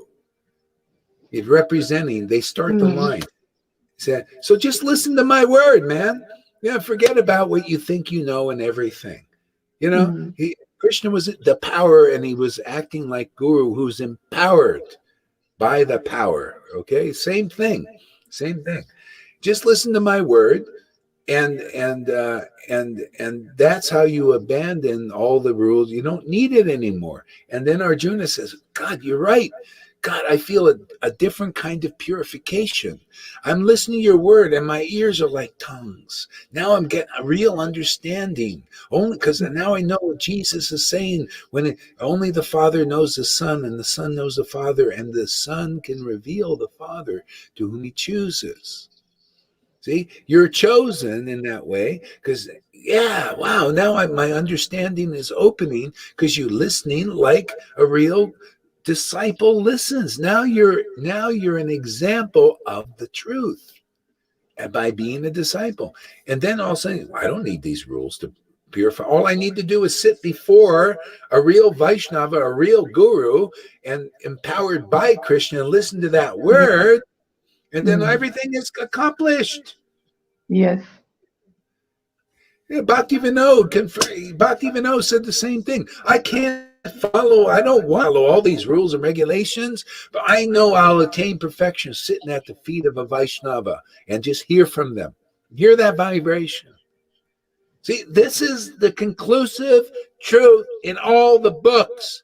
Chaitanya Charitamrita says, by the action, first chapter on the spiritual master. This is the door to Ras. To tasting that Ras that Lord Chaitanya tasted, that many of you are tasting now, by the action of the book Bhagavat and the devotee Bhagavat, absorbed in tasting these mellows. These mellows are transferred into your heart, and you become a taster also. See, you abandon religion. Now you follow the truth, the conclusive truth, hearing from the devotees the truth, and it's so awakening to your heart that you, man, I followed all these rules. I didn't get such an awakening. I'll follow this path now. And if you wanted to pepper it in, you can do whatever you want. You want to follow a bunch of rules, follow a bunch of rules, but you won't got faith in that to deliver you. You found real deliverance. You found the essence of a truth. See? And if you want to set an example for, I don't know, maybe you got that in your, maybe, oh, well, I just want to show the world. I want to show them the example of Vita. Why? I don't know why you want to do that, but maybe you just do. Who cares? I don't care. That's why I don't even talk about it. You want to follow a bunch of rules? Follow them. I don't care. You know? But do you like to hear? That's the main thing. That's what's going to deliver you. That delivers me every day. I come here to hear also. I'm out there listening like you. Yeah, I love the Lord just takes over, and I'm just there, like sitting there, like watching the show. Also, it's great. I love it, man. Great dance. You know. So that's it, man. It's that simple. See, and like Johann, he was years read the books 4 or 5 times. He said, "Yeah." Now he comes and he listens. Boom, he gets it. See why? You get Radha, man. You get the devotion awakened. And then you look at the books and you see the nectar. And you think, man, this is the purification. All I have to do is commune with God, man, because now you have devotional potency. Will never leave you. That's the comforter Jesus talking about. That's the counselor Jesus is talking about. That's the inspirer that he didn't talk about. We even conclude, make it more clear what this God is. This is the spirit that that enables us. See, we're dependent on that spirit to reveal all things. See, so that's what you get here. Why anybody wouldn't want to come here, I have no idea. Well, I do. It's called Maya. Being bitten by that, it makes you weak, it makes you stupid, it makes you a fool. That's why you see these people, the sheeple out there, with all the friggin' masks and oh, you got to get the shot. The thing is experimental. Now you got to get it because I listened to the mainstream and they said, I got to get it, I got to comply because I'm a sheeple. Oh my God. You can't even think straight when you listen to these people. The same thing. You listen to gurus who haven't realized Krishna. What do you expect the highest result from that? Come on, man. That's why I say do 30 days here and you see all the bullshit you've been listening to and you start waking up. Yeah. Why you left? Let me look at you. You were around and you start to see all the bullshit going on in ISKCON and you think, I don't know. I think I got to get away from that. It's Krishna, right? Isn't that what it was? You said, I don't know, man. It's kind of weird, this shit going on because it's mundane. They need help, man. Gurus need help. Their followers need help. It's the blind leading the blind. You show me one realized guru there. Show me one. Anybody, show me one who really knows Krishna. One. Nobody can do it. Not even one. Show me if there is one, but nobody can. None of them will come here. Not even one. Sure. Well, with this powerful come on, if anybody can see this is not potent preaching, this is not honest, genuine, clear, conclusive, deep, ecstatic, everything is here, and not even one guru will come here, shows you they're in Maya. I think they got a pair of deuces. We got the straight flush. Come on. What do you think? We got a straight flush or they got a pair of deuces? I think they got a pair of deuces. I keep trying to spark a fight and nobody will. No. I don't know why. Maybe they got something to lose. Come on, man. Look, what am I? Don't even have no dhoti, nothing, man. No signs of being a Vaishnava, nothing. You got everything. You got all the power, all the money, man, all the buildings, all the temples, the big temples, all the followers. Well, you just got a handful people. What do we got? 5, 6 people here, Krishna is not attracted by them, by those temples and those clothes and those rules and regulations, etc. He's attracted to devotion. I mean, he's not attracting to the crying schools where there's no crying going on. No, nothing. He's not attracted to the devotees who have no awakened devotion yet.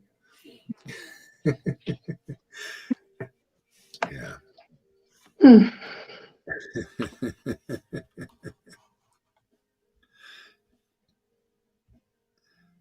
All right, a little bit more. I love this book. This book is so fantastic, man. No, so not attainable by the faithful performers of pious deeds, not understood by those engaged in austerity. See, not attainable by the faithful performers of pious deeds. As people have faith. Oops, I did the wrong thing again. I shouldn't have done that, but I did. Let's see if I can get it up again here.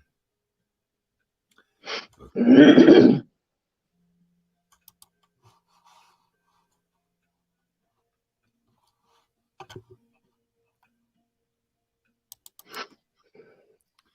Here it is. Yeah. Oops. Yeah. So not attainable by the faithful performers of pious deeds, and not understood by those engaged in austerity, meditation, and yoga, not guessed at by those absorbed in detachment, renunciation, or prayers, and unknown even to the devotees full of love for Govinda. The secret of pure devotional service has been revealed by the holy name during Lord Gaura's advent. See, again, you got to have the advent again.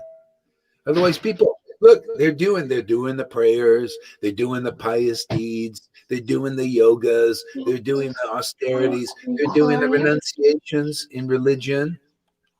So mute your mic there, please. I'll do it. I don't think she knows how to do it. I did it. Okay.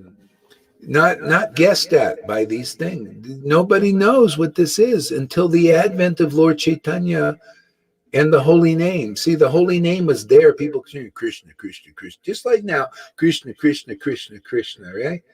But it took the advent of the Lord to say Krishna, Krishna, and then the tears coming, the ecstasy coming. See, now we're getting somewhere. Now people are understanding what it is about. See, so that's what. Otherwise, all these people can't guess at what this really is. You got to see a devotee. You got to meet a real representative of Radha and Krishna, not just Krishna's. Speculating on what Krishna is. You got to have somebody who's got Radha who understands Krishna because they got the real pure devotion awakened in their heart. See? Then people start to say, oh, no, I could never have guessed. This is why we get people here read the books 4 or 5 times and they couldn't guess at what it really is until the advent. You see a living example of Radha and Krishna, worship, devotion to Krishna. You got to see that devotion to Krishna. You got to see it. Lord Chaitanya saw a devotee in ecstasy. He said, oh, how fortunate I am to just see a devotee in ecstasy. Now Krishna will never leave me. Oh, how fortunate we are, the devotees who saw Lord Chaitanya. Advent, the beginning of the Sankirtan movement is really when you see Prema Bhakti. That was chapter 1 of Madhya Lila. The beginning of the Sankirtan movement. 1 and 2 says beginning. Read that. Beginning of the Sankirtan movement was the advent of Prema. People saw, oh, well, this is Prema. We've never seen this in this world. Same thing now. People, that's why they don't understand. Vaishnavas don't know its value. They see, what is this? Crazy. It must be Sahaja. What Gaurahari and the devotees are doing there. Oh, it must be demoniac. No, it's called God, man. It's called Radha. It's called the real conception of the absolute truth. Comes from those devotees and only those rare devotees now. Oh, nobody knows what it is. You have to have the advent of Lord Chaitanya through his empowered representatives. This is the whole problem. That's why you see the acharyas, recent ones, hiding that advent. It's in them, and you see a little, squirt out once in a while out of Prabhupada. And Bhaktisiddhanta always holding it and just acting like a big stick, holding it in, maybe showing it to some confidential disciples, the advent. The advent is the appearance. See, what is an appearance day? People, well, let's celebrate the appearance day of Rupa Goswami. And they have a big feast and everything, right? Big feast, appearance. Oh, yeah, it's really wonderful. Yeah. And then you see a devotee where this devotion appears. Ooh, what is this guy doing here? What is this? This is Sahaja. See? So they don't know what the real appearance is until you see it and learn about it. You got to learn that, hey, man, stop the bullshit. This is the real thing.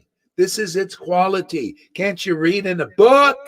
Man, don't you see? It's right there. The boys have real prema. Sometimes they laugh, they cry, they choke up, they jump around like a frog because they're bursting with bliss. You don't have that. You don't have real devotion. Right there in the book. Read it. God, well, I read that. I never understood that before until I listened to you. Yeah, you got to hear the devotee explain it. Otherwise, you just go right over it. Because the gurus can't explain it. They're not examples of that. Prema. How can prema? That's why prema is not preached, because they don't got it.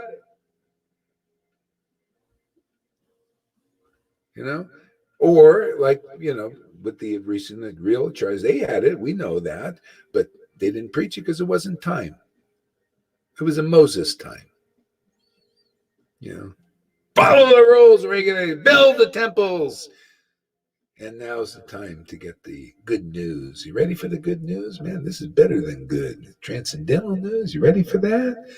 Yeah. Ready for the New Testament Vaishnavas? Anybody? Well, we got a handful here. We got 10 now.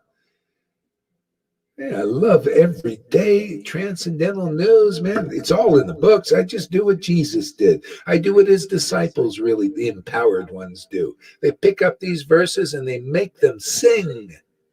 They make them, you start hearing ringing in your ears. Whoa, bells, bing, bing, celebration time. It's all in there. It's all in this cell phone. All the books. When you tune to the real channel. Yeah, you just pull out the essence. I love it now. Thank you, Prabhupada, for such a fantastic order. Just pull out the essence of truth and share it.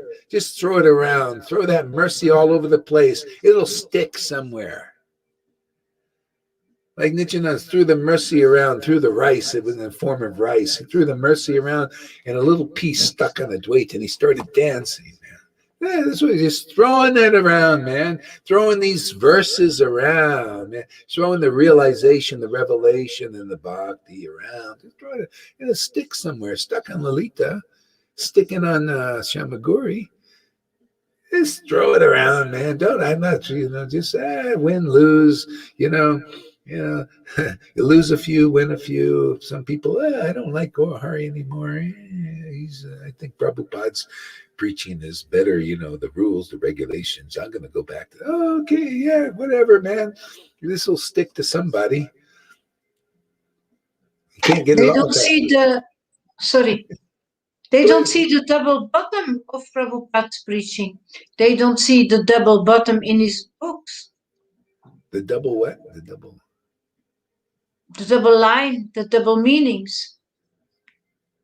Oh, the double meanings. The hidden secrets. The secrets. Yeah. I'm just into see, bhakti is secret. We heard Krishna said, Arjuna, because you're my friend and surrendered and submissive, I'm going to tell you these secrets that only the Lord knows and his devotees know. Actually, his devotees know because that's why he comes as a devotee, because he says, hey, Radha knows more than me. Why does she know more than me? Well, it's because of her love, her bhakti. So that's why you want to get those secrets. You got to go to the devotee who has real devotion. Nobody else, these big gurus, if they got no devotion, I'm telling you, I don't believe any do.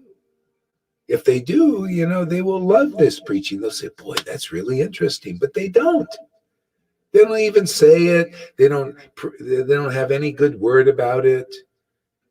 I know disciples say, let's go hard, Das. You see, he's talking about you. And they look, they don't pay it any mind. They don't care. It's not interesting to them. Only followers and reputation and putting on a big show and having a nice watch. I'm really an important person. They'll look at all these people are looking at. They're getting a ras from that. See, I only get ras from truth, man. Truth, conclusive. Hey, that's the treasure, man. The treasure is pull out these verses as they are. No compromise. Yeah, if anybody's an idol out there, they'll fall. It makes people fall down, which is good, isn't it? Good. Fall down means obeisances. Yeah, we should all fall down before the truth. I can't help it if they don't. And then therefore, the truth makes them ultimately fall down. They have to. I fall down at the truth. I fall down so much I want to put it up. That's what I'm doing, is I fall down before the truth and I put the truth up. Can you do that? A lot of people, no, I can't fall down because then I won't be up. Oh, you think that's what it's about? No, that's illusion. You're still really. That's why the blind lead the blind. They think like this.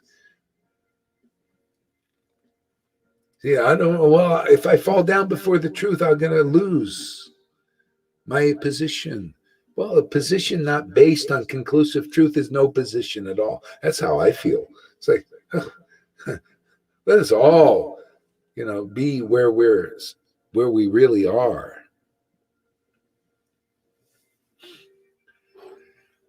It depends on how much you want to know God, what it comes down to. I mean, see, God is transcendental. God is spiritual. God is, he's luscious, full of transcendental ras and ecstasy. And he's given himself to those who really want.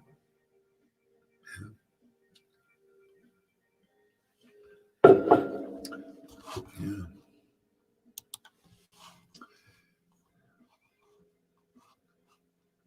So, yeah. So whether seen, touched, glorified, remembered, bow down from afar, or worship, Lord Chaitanya, Sri Chaitanya gives the nectar of pure love of Krishna to his devotees. Now listen to this. This is really conclusive. I love this. Whether seen, touched, glorified, remembered, bowed down to from afar, or worshipped, Sri Chaitanya gives the nectar of pure love of Krishna to his devotees. And this is literal. There's the test right there. Are you a real devotee of Lord Chaitanya? That's why I always say, these people, oh, Radhe, Radhe, Radhe. It's all about Radhe Krishna, Radhe, Radhe, Vrindavan Leela. And they either just rarely talk about Lord Chaitanya or discuss him. See? So they're not really devotees of Radha and Krishna yet. They're still like wannabes and putting on a show. Oh, you see, I'm the highest devotee. I'm into Radha and Krishna. This is a lot of Raghunugas like this. Oh, you see, we're in Vrindavan Leela, but they're really not yet. See? No. You got to they got to match this verse. When they worship Lord Chaitanya, whether they bow down from afar, 550 years is kind of far, right? Even bowing down from afar. You got to find somebody in 2021 who is bowing down so afar from 550 years, they're still bowing down to the verses or to the name of Lord Chaitanya. And then you got to see with your own eyes that they are tasting the nectar of love of Krishna. Ah, they're the real devotees. Otherwise, it's a big show bottle thing.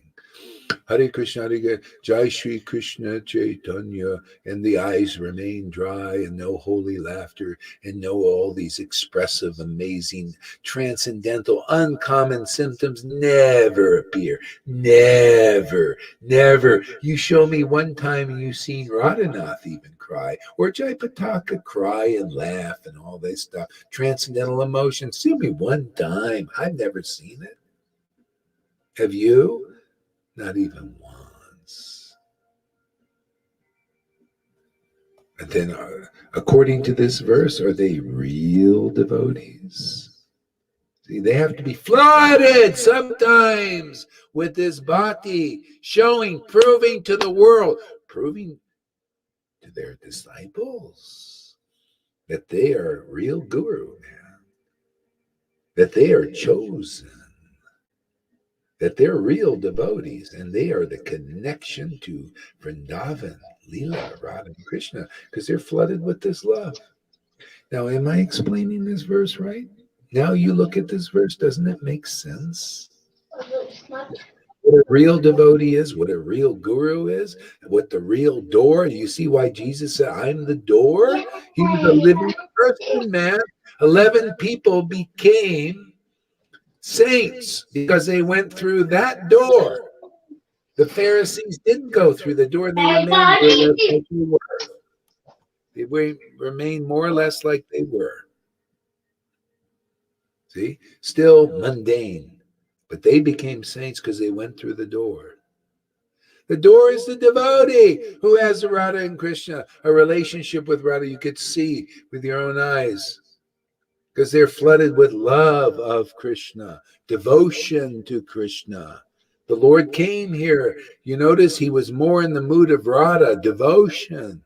It was very important that people get devotion. Jesus gave what? The Holy Spirit of devotion. Then people can be very attracted to God. Wow, let's worship God, not just once a week or once a month. Let's do it every day, like here.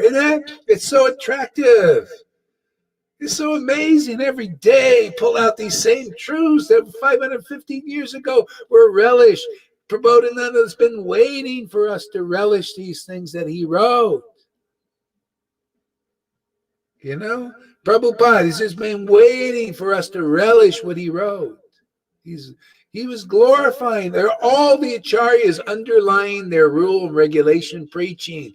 This is the real teaching in there. And we extract that, see, the essence, and share that.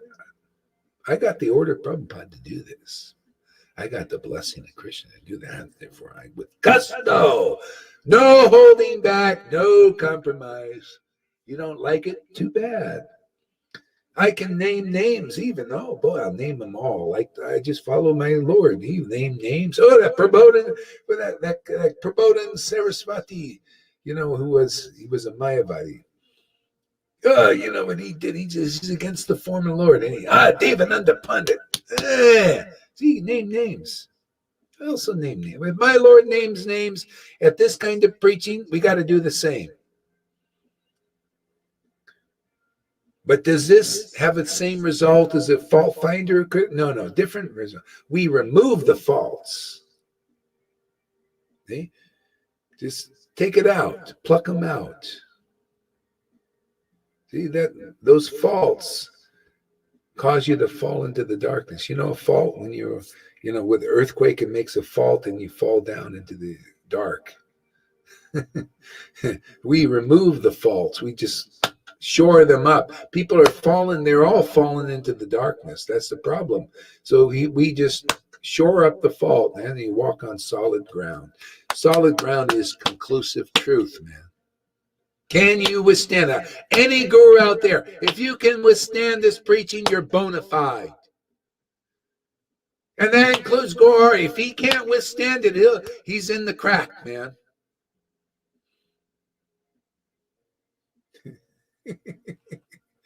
He's in the crack of the ass. You know, the ass. My grandchildren are here. It's so loud. Oh yeah, go for it. You got to play with them a little bit. You got to give them a little attention. Okay. Or a lot of attention, full attention. Okay. See you tomorrow. Yes, definitely. Bye. Hare Krishna. Bye. Hare Krishna. Don't you miss the grandchildren there? Do you want to? No.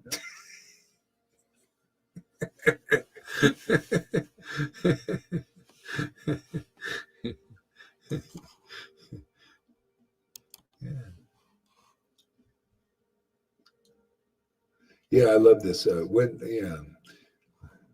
So, for those who have attained the merciful sidelong glance of Lord Chikora, impersonal liberation becomes as palatable as going to hell. The heavenly cities of the demigods become as real as flowers imagined to float in the sky. The poisonous fangs of the untamable black snakes of the senses become broken, and the whole world becomes full of joy.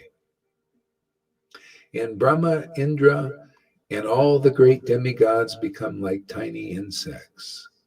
Let us glorify Lord Gore. That's its style. You notice that? You notice how we poo-poo everything, practically? People that think, oh, the demigod's so important. Oh, these gurus who haven't realized Krishna yet don't have the symptoms of that. Ooh, how we just, what is that?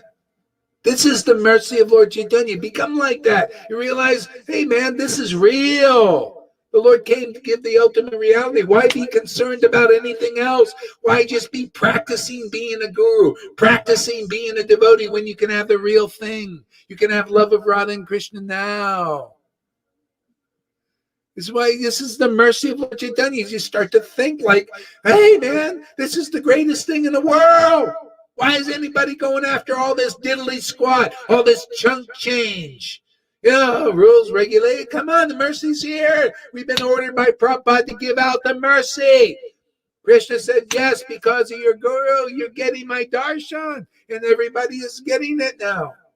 Because it's time for the distribution. It's time for the New Testament. It's time for the good news. For the Vaishnavas, starting with them. Or anybody else who wants to come. I don't care. Christians want to make the news even better. More clear, more clarification. I got to do some Bible classes because we can really help a lot of that. All these realization I get just by, it's all association. Christians, they think, boy, that's a tough verse in the Bible. I can't figure it out. I just look at the verse and I say, it's a no-brainer, man, because I got Lord Chaitanya's association. I got the association of these devotees, the greatest devotees in the universe. They come once every 4,320,000,000 years, and I got their association. You're darn right I can understand the Bible better. You want to understand better too? Well, you kind of come and associate. Otherwise, you're like, well, I don't know, man. You're like the Pharisees, man. They were like this. Many Christians like the Pharisees still. Oh, I know. It's only Moses. He's the only servant that the Lord's ever going to send. And, and we know all about the Bible and all that. Well, most Vaishnavas are still like, well, no, Prabhupada was the only one that's ever going to be sent by God. And it was just the rules and regulations and the ceremonies and fires. That's what it's all about is Varnashram Dharma. And they can't see that, no, here's where it's all going, and we'll prove it.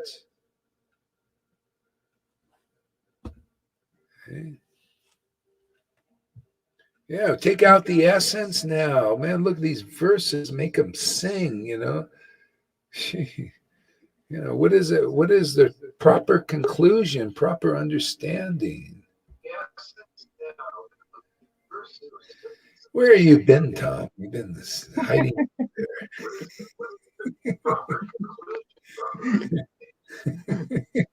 What do you think of the class today, Tom? I was not really impressed. No? No. Okay. Yes. It was not new for me. It's not new for you. Oh, that's interesting. How come it's always new for me? It's always new for me as well. Yeah. Because Krishna and Radharani are so youthful. It's always new. Yes, but that's why I come here now to make it more, to connect more with it. I feel it's different in listening and being present. That's why I come here now. Yeah. There's a difference. There's a difference in listening and participating. Oh, and that's a good point. That's what I feel. For me, it becomes more alive when I'm present. Yeah. You know, the Pharisees, when Nicodemus went and listened to Jesus, and he comes back to his Pharisee friends and they said, "Hey, did he say anything new?" And Nicodemus said, "Not really, but my God, when he spoke, it was like with such authority. I just felt it, you know? Never heard anybody preach like that before. You know, Yes. saying the same verses, you know, like people, they read the verses in Bhagavatam and then give it maybe at best a superficial explanation, but with such depth. That was uncommon for Nicodemus. But they're all looking, did he say anything new? You know, because they never really heard the verses. Just like people reading the books. You know, most devotees, to be honest with everybody, most Vaishnavas have not even read the Bhagavatam, even though they've read it 5 times. You don't know the Bhagavatam until you're that person like Maharaj Parikshit, and you hear the confidential truth about the Bhagavatam from a Shukadev Goswami, a realized empowered devotee. When you hear like a lot of people say, I don't have time to listen to you, Gaur Haridas, because you know I have to listen to my tapes of Prabhupada or Bhaktivedanta Narayan Raj. You got to listen to their tapes. Okay? So the difference is that there's a difference because what were let's say especially Prabhupada. Now, what was Prabhupada preaching? What he teaches, what the real teaching is not always the preaching. When you're preaching external rules and regulations, that is not the essence. The Lord came to give the real truth, to wake people up, you know, the awakened devotion. Same thing with Jesus, to wake up the Holy Spirit in people.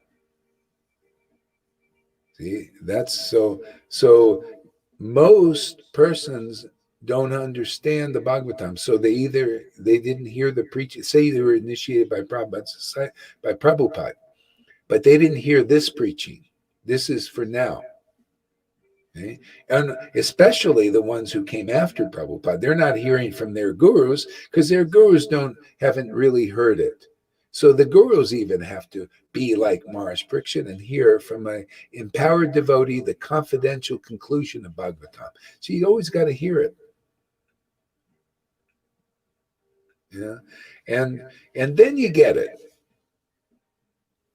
You got to hear it to get it, and unless you got it already, and then like when if you got it already, you just look at the book, and then the Lord informs you, just like you get to that point now.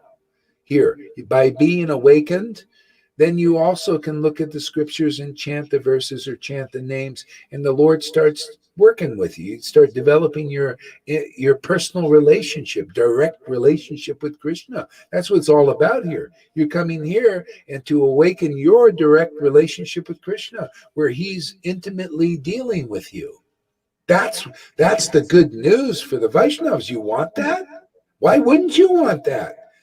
To have that kind of personal attention of God. Well, you always want it to be, well, Prabhupada said this, Prabhupada said that. You know, Narayan Raj said this, Narayan Raj said that. But they don't know what it means. They don't know what it Most of means. the It's all time. external. Yeah. Don't know how to apply it. Well, this is all you get when you're awakened. See, then you start developing your eternal relationship with Krishna, with God. This is a big thing. This is a big turning point in the soul's life. This is where it's all leading. This is where his teaching was leading to Jesus.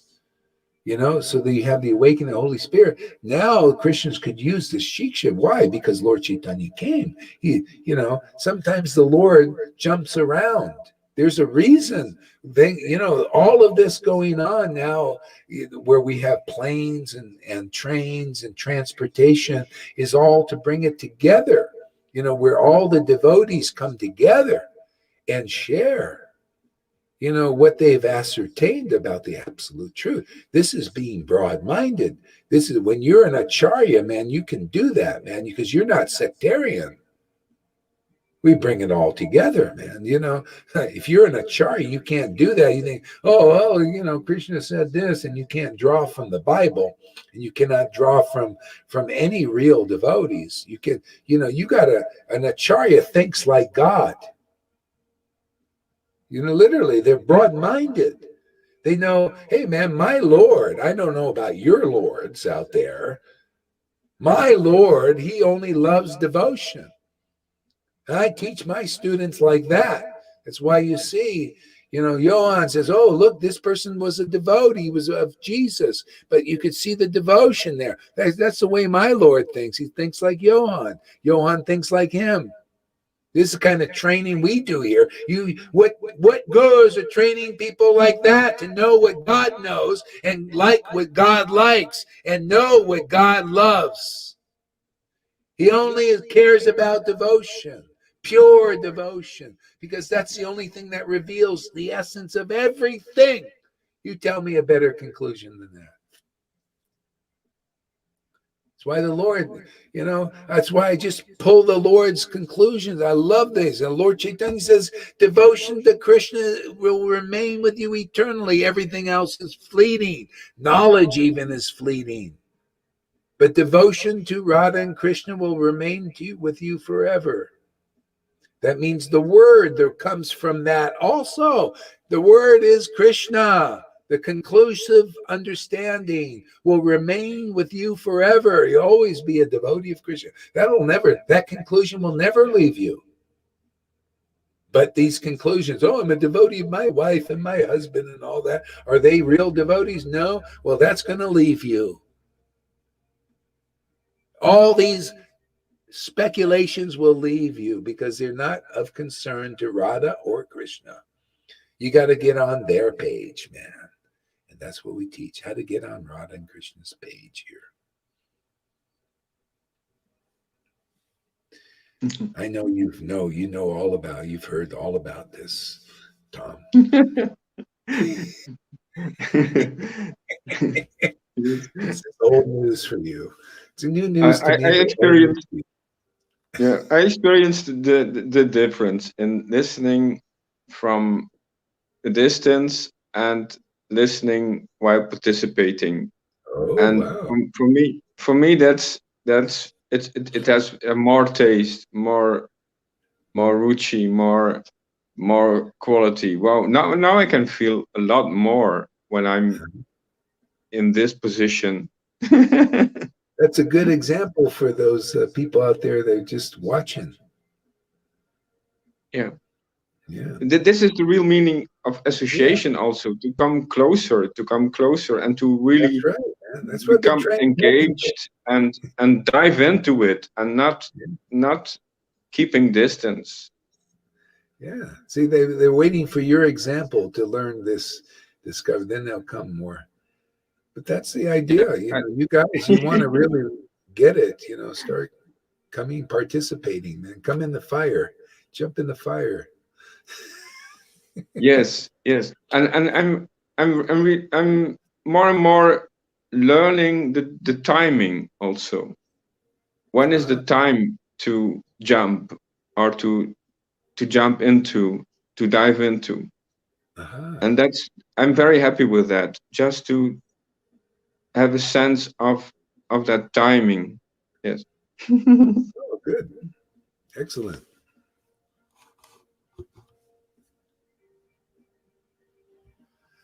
Let's see what else we can unearth here. So when Lord Gaurachandra's devotees, who are worshipped by the demigods, drink the wonderful sweet nectar of the bliss of pure love of God that flows from the lotus feet of Lord Gaurachandra's feet, they become completely intoxicated. In that condition, they laugh at Lord Brahma and the other demigods, condemn the impersonalist yogis, and do not consider the great devotees of Lord Vishnu, who do not worship Lord Gaurachandra, to be very important. Let us glorify that Lord Chaitanya. You see, people, they think it's a fault for this kind of preaching, but I'm just doing what he did. I don't consider devotees who, and I'll explain what he means. Okay? And you decide if that makes sense. Why don't I consider these devotees who worship Lord Vishnu very important? Why don't I think Jaipataka and Radhanath and all these guys are not very important? But they're worshiping Krishna. But are they? Are they worshiping Lord Gaur? Well, if they are, then they would have this symptom. They'd be tasting this sweet, intoxicating nectar, and it would manifest in their bodies. Otherwise, they're just worshiping Vishnu, according to the rules, regulations, mandates, austerities, renunciations, and all that. See? But the real devotees of Lord Gaur, are you looking for the real devotees? They're going to have the real conception. They don't consider these persons very important. You got to know that. Otherwise, how do you know the real standard? The real standard is what Lord Gaur brought to this planet. This sweet, intoxicating on the nectar of relishing these mellows of ecstatic worship. That's why I don't think any devotee is very important, even though they're worshiping Lord Vishnu, by their symptoms. Not this thing, oh, Krishna, Krishna, Krishna, and then they see a devotee relishing this sweet, intoxicating nectar, and they say, Sahaja, you're a Vishnu worshiper. You're like Jarasandha. There's a little bit of demon in you. Wasn't it? He was worshiping Vishnu. Rules, regulations, strict and all that, and never lied and all that. And then Krishna, ecstatic Krishna comes and he goes, I don't like you. See? So they don't consider the real Krishna very important. Then why should I consider you very important? No, what's really important is the real Radha and Krishna to me.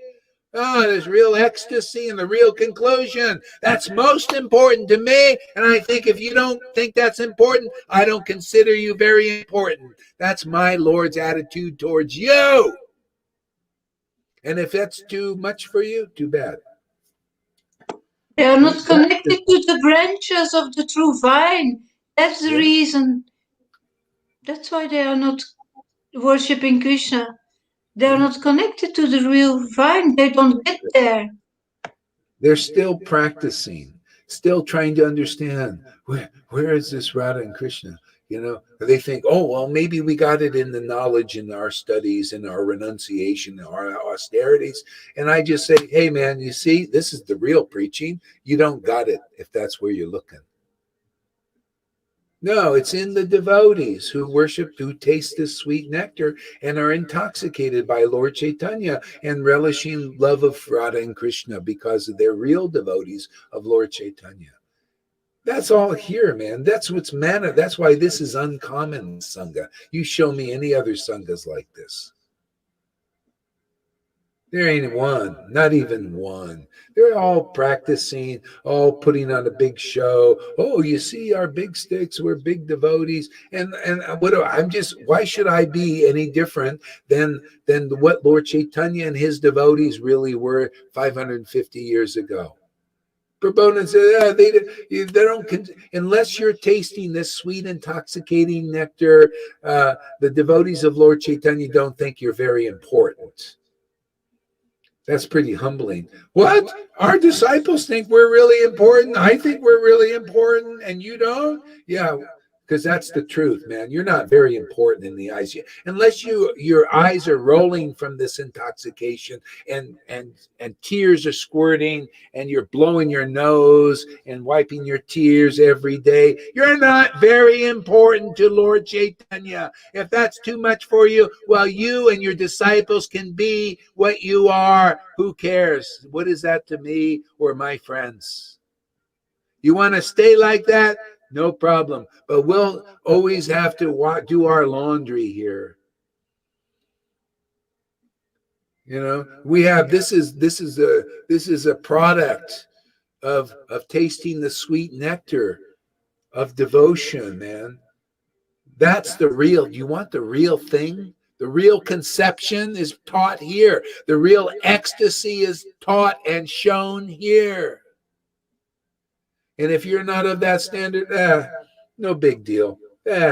Don't consider it important. Sorry, Radhanath. If you don't have this, if you do, show us. Jaipataka, you do? Show us. Narayan Raj Gurus, show us. If not, I don't consider you very important. Why? Because my Lord didn't. Prabodhananda that you're saying you worship doesn't either. Why should I? Why should I be any different than them?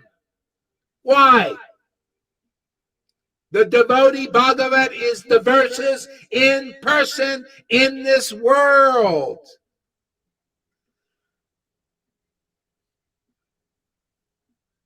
Making sense to anybody? I guarantee you listen to a few of these classes, you look at the verse and say, whew, do I understand them now? That's why these verses get me passionate. I can't, because I just love this truth. It's like, wow, man. It's exciting to, the Lord shows me these things. And he show you too. That's why I'm not here. It's a win-win. I want you to be winners also. Isn't it nice to get a guru that makes you a winner and not like, well, you see, I'm Radhanath, man. Oh, you'll never be like me. Right?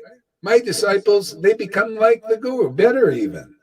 I like that. Ye shall do greater things than I. That's the way it goes. Otherwise, right, I can't, I'll never be like that. I'll never live in a cave. Yeah. No, it's not about that. No, it's about this, man. It's about this tasting this sweet, intoxicating nectar and understanding the real conclusions and giving that word, the real conclusion to others so they can find, this is the real path. I see. The real guru is like this. I have faith here. Yeah, it's rock solid.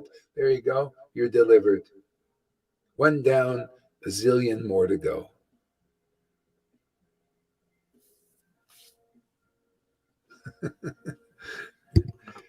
I always love this poem. It's so good. It's so truthful. So I'll read that again. So when Lord Chaitanya's devotees, who are worshipped even by the demigods, drink the wonderful sweet nectar of the bliss of pure love of God that flows from the lotus feet of Gaur Chandra's feet. Oops, I did it again. Blew it. That's all right. See, worshipped by the demigod. So, you see those who are drinking, Lord, this nectar, they're not worshipable by us. They're not, we shouldn't give them any respect, right? That shows you're an illusion, man. Because you show me anybody that drinks this sweet nectar and has the symptoms, I'll worship you, man. Otherwise, we're going to smoke you out. Show you're still a tool of Maya because you're not representing the conclusive understanding of Lord Chaitanya and his real representatives. Yeah, show us that you're worshiping the sweet, intoxicating nectar. Oh, I'll give you all the basis of that because that's my Lord. That's that devotion is my mistress. You don't have it. Oh, you don't mean much to me. I know she's not interested in you. Krishna's not interested in you because you don't have connection with his mistress, with his swamini, his own. He's into Radha also. Huh. You don't like this preaching of people, not only me, my disciples, many of them tasting this sweet nectar, and you don't give any respect to that? You're in Maya, man. You're in illusion. You're not very important. You're still wanting to be, okay, we'll give you, that you're trying to be a devotee and you're looking for the path and you're following these false acharyas and false spiritual masters. You're false. Unless you're tasting this sweet nectar, there's some falsity in you because you don't have the love of Radha and Krishna. Therefore, I can't. How can I give you any? Why? That is not a service to this world to give importance to what is unreal. Is that what kind of? It doesn't make sense to my mind. I can't give you importance. Or, you say you Jaipataka and Radhanath and these gurus now in Gaudiya Smriti that you really are the real deal. Well, show us that you're tasting this sweet, intoxicating nectar and that you're a real representative of Lord Chaitanya and Radha and Krishna and delivering your disciples in this life. Otherwise, what are people doing with you when this is here? Because we're delivering people in this life. I mean, I can't get that very important. This is important. And this is truly important. Deliverance is here now. This is the good news for the Vaishnavas. This is the New Testament of Vaishnavism. It's not no new thing. It's all in the books. It's just being revitalized. Just by preaching the essence of truth, people start to get it. Why not? It's here. Otherwise, I just got to say, it's not very important. What are they preaching? You gurus out there preaching that? It's not very, this is important. Why shouldn't I stand for this? Why shouldn't I help people understand its value? Otherwise, you can think, that is as important as this. No, it ain't. It's not. In truth, in conclusive truth, it's not. If that's all that's being preached now. So those who, what is he saying? Well, you stay there then. But those who, I've been looking for, hey, man, thank you for clearing off the brambles. This is another thing coming up in here. The real representatives, he says it, the real associates of Lord Chaitanya, they clear off the brambles on the path of pure devotional service. I think we're clearing off a lot of stuff. Do you notice? Brambles and barbs and all that stuff. It's like, where's the path of pure? They're not teaching that now. No, we're preaching just rules, just ceremonies and external worship and the flowers and the garlands and the big sticks walking around on the stage. This is what we're preaching now. But where is the path of pure devotional service? Where's the person's relishing the sweet nectar of ecstasy? Well, God, that's here. Can't you? Hey, wake up, everybody.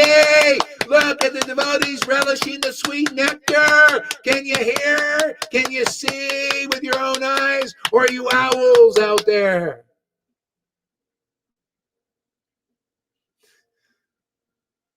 I think Tom's getting something more down there. Yes. I want to express what I feel. Yes.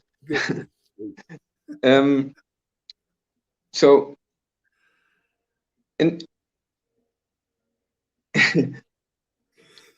we are all devotees. Yes.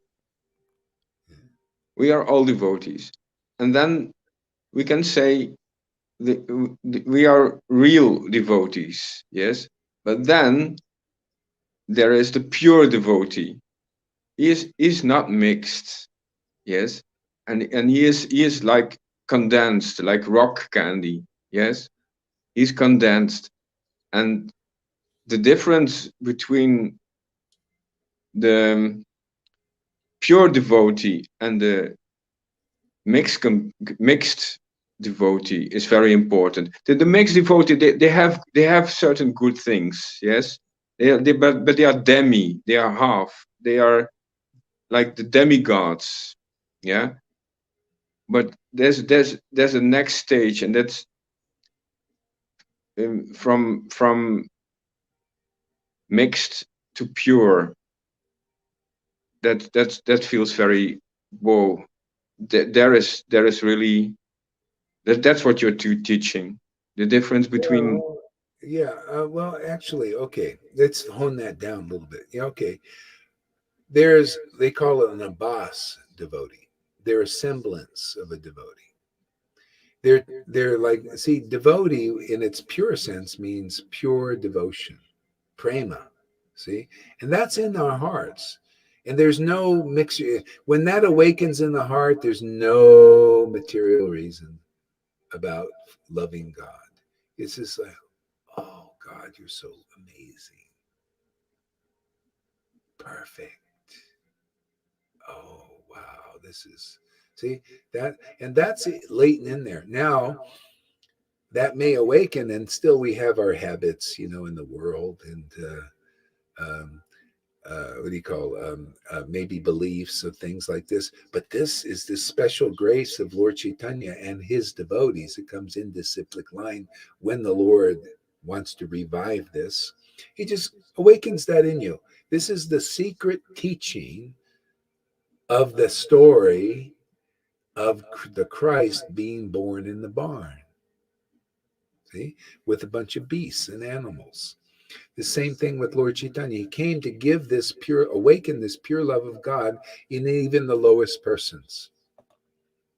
See? And so now when this awakening, pure devotion awakens now, then you just keep hearing, chanting, remembering, and the ecstasy grows more, gets stronger, gets more clear. But you got it now. This is called Bhakti Lata Bij. Not everybody has that. Not everybody is awakened like that. Even Prabhupada said, and you look in he talks about Bhakti Lata Bij, he says the guru doesn't always give the Bhakti Lata Bij to everybody. It's not like they give to everybody, but not everybody wants that. Some people, they come and they want name and fame. See, they're not awakened yet. They just want name and fame. They just want to be important. See, so there they go. That's not bhakti. Then they believe in that. They keep cultivating that. That's why it's kind of can be dangerous to be a guru, because you end up, when you don't have Bhakti Lata Bij and you water this thing of name and fame and all that, that's called donkey urine, and that grows. And all of a sudden you become so ineligible to get the mercy when the mercy is here. That's why a lot of followers come first before these gurus and so-called important people. See, so the real thing is pure, and it's so pure that it starts overcoming all the obstacles. This is what we need in us, awakened. Otherwise, you don't know what devotion is. This is the revelation. This is what you get from the real guru. This is all in the books. This is all the essence. Otherwise, it's this thing, well, they're all devotees.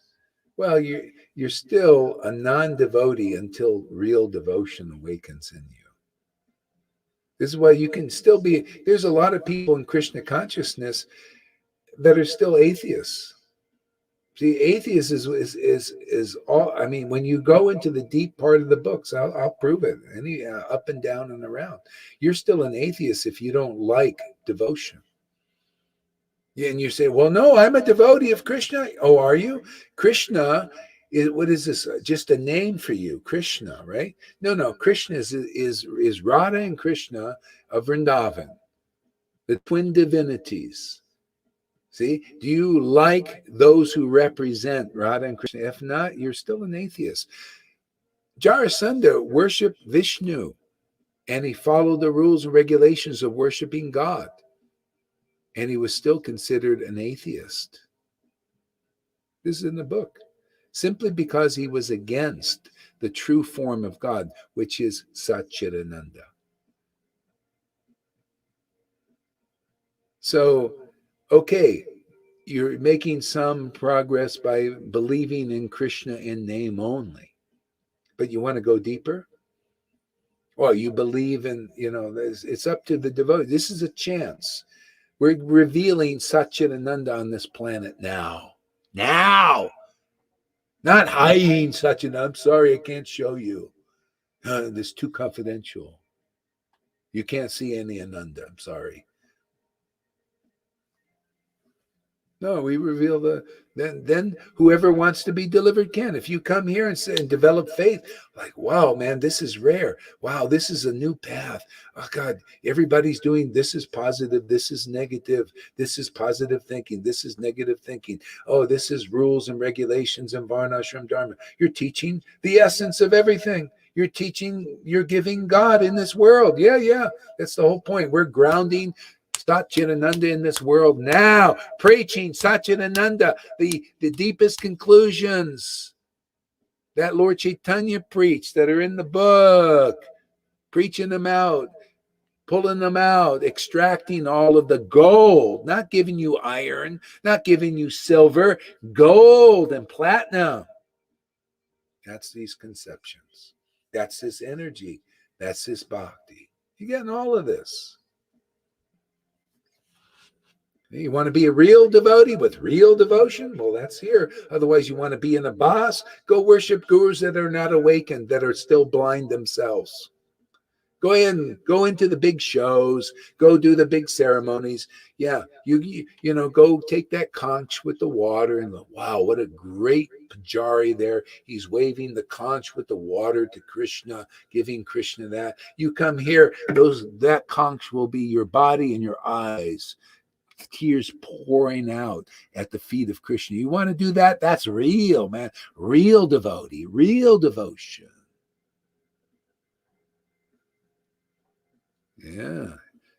You want the fire, you'd still like to just the fire out. Oh, what a great pujari. He's weaving. Oh, look at that flame. It's going this way and that way.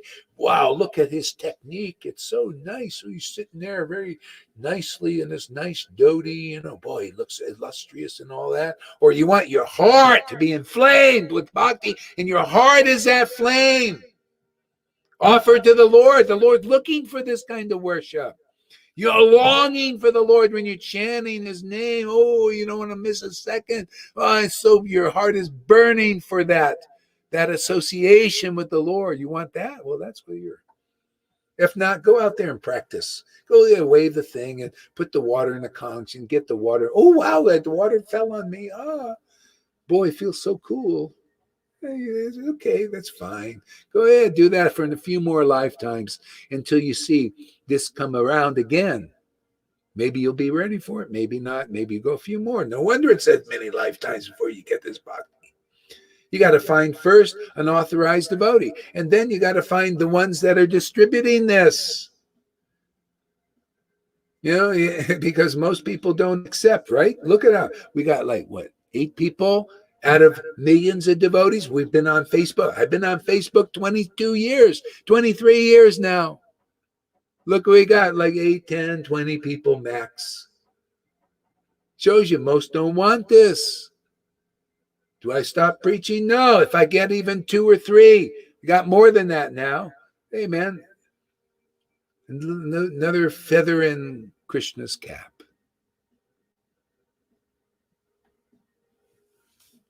We'll have more. You have to be. The Lord, if he's going to manifest, it's going to be big stuff here. You'll see. There are a lot of devotees who've been practicing. Great. You ready? Now you ready for the real thing? You want those, that conch to be you, and you're the pujari, man, and the tears pouring out of your eyes. Offering to the Lord in your heart, longing for him, for that meeting, just like the gopis. Well, hey, man, that's all here in action, in demonstration. You see people there, Lord. So where is Krishna today? Here he comes. And the tears pour. The real worship is going on here.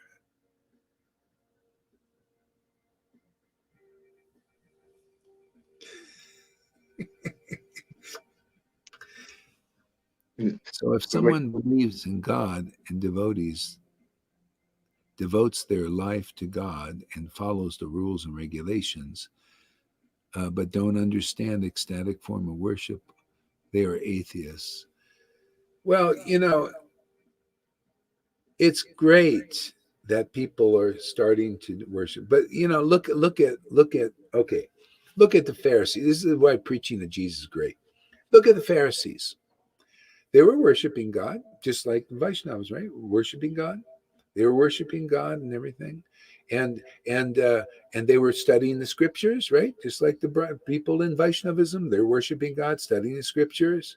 They believe in the bygone acharyas, right? They believed in that, yeah. And what did Jesus say to them when they said, we're worshiping God and we're worshiping Moses and we teach the scriptures and we fast and everything? What did Jesus say to them? Your father is the devil. See, Maya, your father's still the Maya. Why?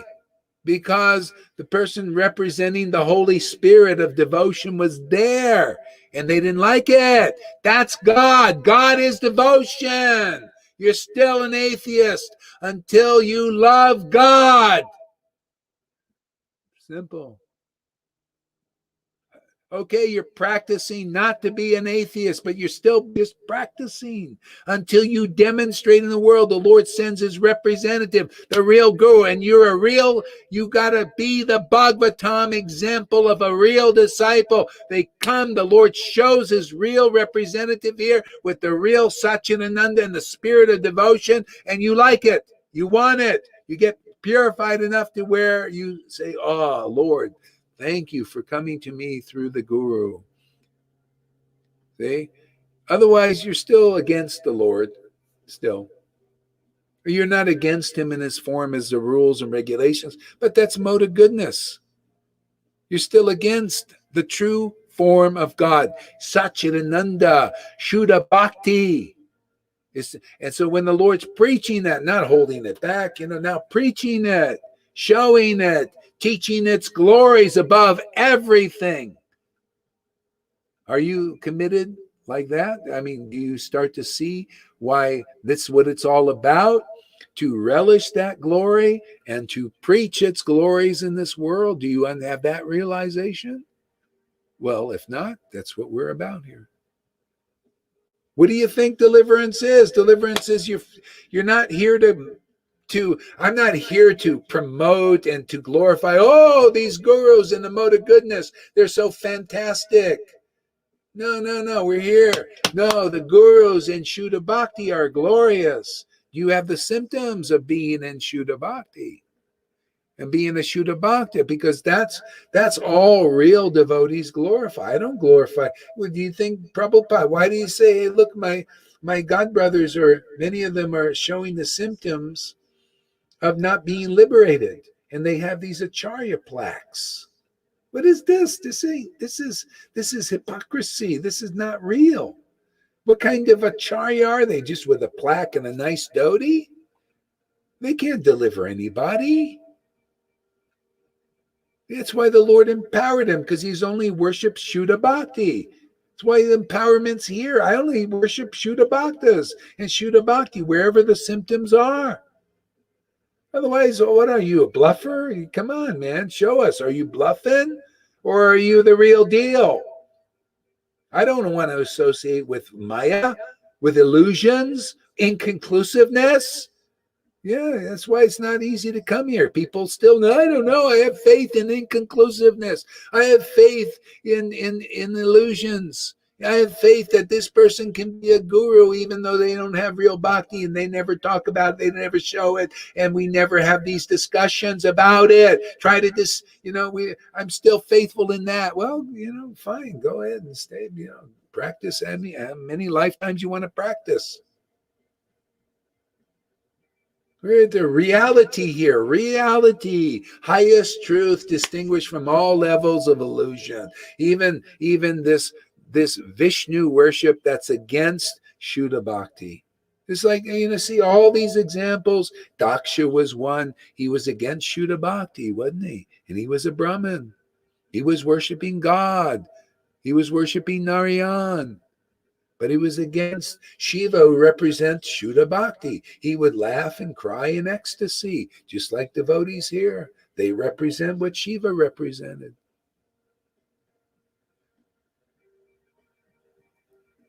Okay. So why shouldn't Brahmins react who still have some atheism in them, that some jealousy and false prestige and stuff like that? Why shouldn't they react? That's our job. Get a reaction.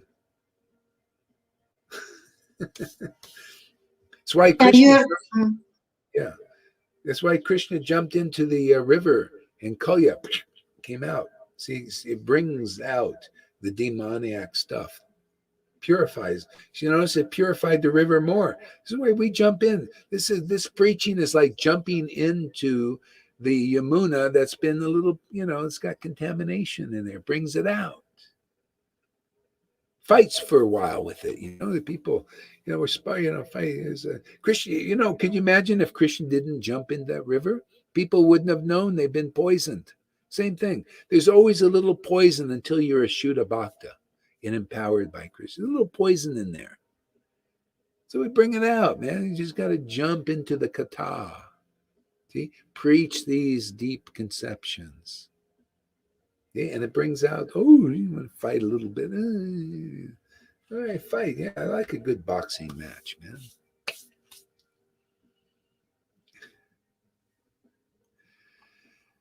Yeah, okay. I think it's probably enough. You're only a real believer when you recognize the Lord in the devotee, when you recognize the symptoms, and when you experience the Lord. Then you are an associate of Him. Yeah, it's that simple. That's why they come. The Pharisees didn't recognize Jesus, so there was still some contamination there. But the fishermen did, and they became saints first. See, they entered the kingdom of God by entering through the door of the devotee. Same thing now. You guys are entering the door here because you have faith and you see the empowerment, you experience it, so you enter the door. So you become saints first. Saints means it's not like you think you're anything special, but what's in you is special, right? What lives in you. We got that. We got this transcendental Lord. That is my jewel. My jewel is Krishna. My jewel is Radha. My jewel is and happiness is in them and their glorification. I think, thank you, Lord, for the inclination to relish your association and to preach your association in various ways, preach it and glorify it and also feel it and relish it and taste it, and relish the mellows and all that. A little bit of that and a little bit of this, a little bit of that, a little bit of this. Yeah. So that's the work of a guru, to taste this and get all these realizations and share that with others. That's the prasad. That's the remnants. Remnants of this kind of worship, and it's very powerful. It liberates people.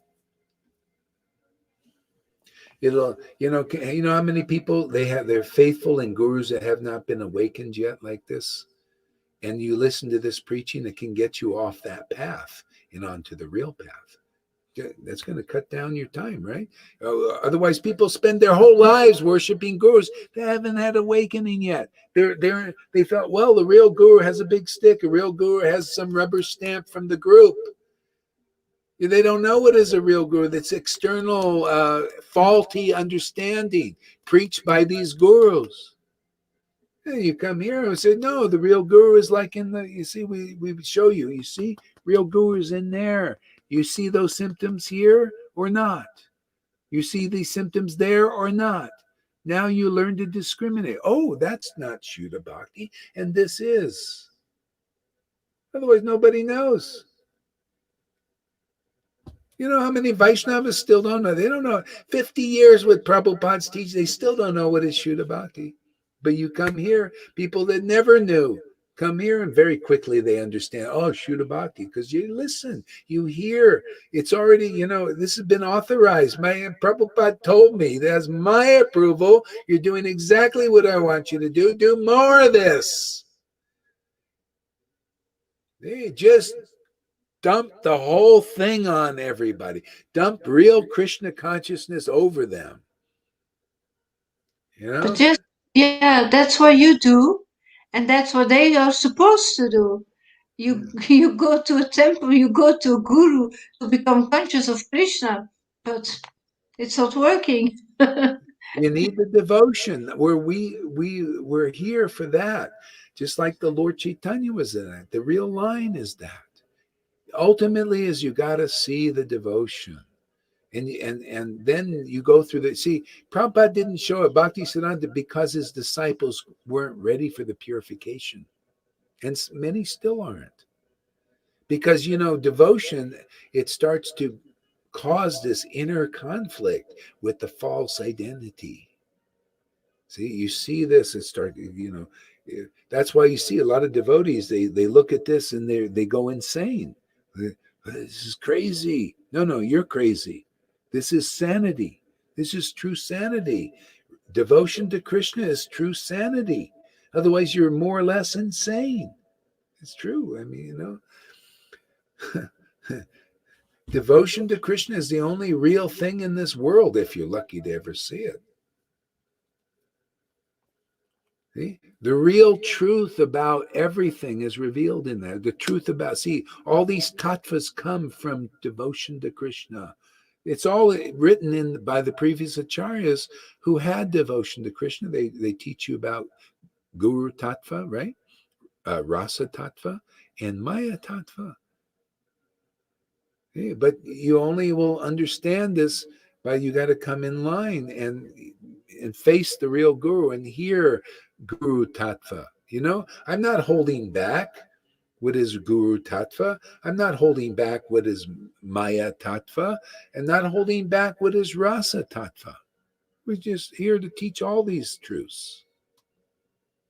Krishna Tattva, Radha Tattva, Chaitanya Tattva, all these truths. Come in, it's why we never can come to an end of this preaching. That's why I need every day. I don't have enough time to preach all of this. I have to do it every day. You got to help too. You guys are doing too, teaching, like Lalita this morning and River talking about Guru Tattva. Very important. As I said, share this with devotees. Share the light, man. Don't put it under a bushel or just keep it for us. We already, preaching to the choir here. It's okay. That's good too. But share it with others. Why not? Preach it, shout it from the rooftops. Isn't that Jesus said it? I say the same thing now. Shout it from the rooftops. If you're empowered, just shout it and throw it here. Yeah, of course they're gonna, complain.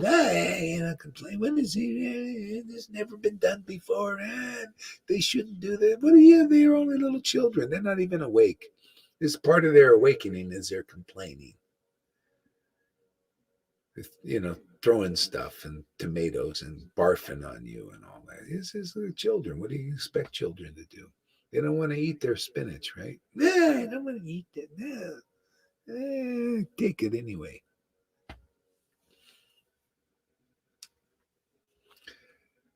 What else, Tom? Before closing comments. I like to put it in my own words. Yeah, absolutely. Yeah? And I feel people are, some people, they think copper and bronze is very valuable and they are mining for that. Yeah. Some people, they think silver is very precious and they are mining for that. And others think they are going for gold and platinum. But still, all of them, they are in illusion. Yes, like they are contaminated by the three modes. And what's surpassing for me, in the scriptures, it's called touchstone. Yes, the touchstone, and the touchstone represents for me the pure devotee. If we touch the touchstone, if we come in contact there, then we get the real value of Shuddha Bhakti. Mhm. So that's how I see Mhm. what's going on. Yeah, yeah. I mean, this is beyond gold.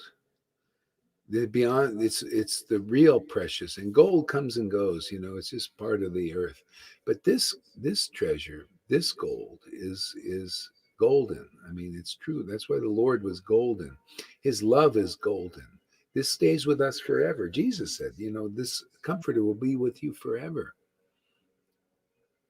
See? That's why if you get this in this life, if you come back again, say you come back, you'll come as a teacher because it'll very quickly awaken. It stayed with me. I just picked up the book and boom, I got it. Many of you that are coming first, you just, it very easily awakens just by contact with a devotee. That's why, I just got it through the book and I got it through Prabhupada's books. I contact, immediately I'd awakened. See, it stays with you forever, just waiting to awaken, because it doesn't awaken around non-devotees. That's the thing. That's why even in Vaidhi Bhakti, if they're still not awakened, it's very hard for it to awaken or something, and if it does, then they end up not misunderstanding. What are you doing? Don't cry in the temple. Stuff like that. It's a very hard place to cultivate this. This we welcome. Oh, we got tears today. Shamaguri wrote, yesterday, I read Chaitanya Charitamrita and the tears started to come to my eyes. And I said, great, fantastic. Not, how dare you? Hide that, wipe that tear. I hear the Narayan Raj. This is, Narayan Raj gurus. One guy told me, a disciple said, yeah, my guru said, if you get a tear, wipe that thing. Don't show anybody. It's too confidential. Anyway, we're done with that preaching. We're not into that. I never was into that. That's not my thing. You want that thing? Go over there. Stay with those kind of, wipe the tear. Don't show anything. Don't show the world this way of worship. Yeah, okay. You don't get it. They don't get it. Nobody gets it. If that's good for you, great. If you want more, if you want to, relish this worship and this ecstasy, come here and we'll, oh yeah, that's fantastic. Great. Now your sadhana, your bhajan has been fruitful today. You cried for Krishna. Oh, that's great. And you showed it to the world boldly. Oh, that's even great. Now you're saving others. See, we encourage this now. It's already been ordered by Prabhupada. I'm sorry you gurus didn't get the order from Narayan Raj or Prabhupada. I did. I got the order to deliver people with this by delivering this. We're deliver the real Satchidananda to the people. I got the order. I'm sorry that you didn't. I'm sorry, Narayan Raj, you didn't get this order, or your disciples have gotten the order, or Prabhupada's disciples, or Gaudiya Mas, gurus, and saying they didn't get this order. I got that order to deliver Satchidananda, to deliver the tears, to deliver the holy laughter, to deliver the ecstasy that the devotees had 550 years. Well, I feel sorry for your loss. But your gain can be this: you come, because I got the order of Prabhupada, and proving it, because people who are believing it and hearing it are getting it also. So you want to be around those who didn't get the order and who are not I got the order to do this, so that's why you're doing this.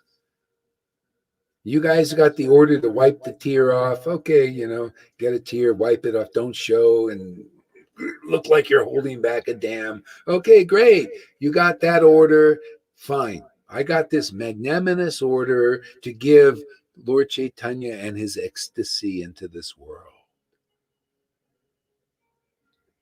So you guys choose. I'm just preaching and sharing, and I'm sharing what I've been ordered to share. It's nice to have that backing, man.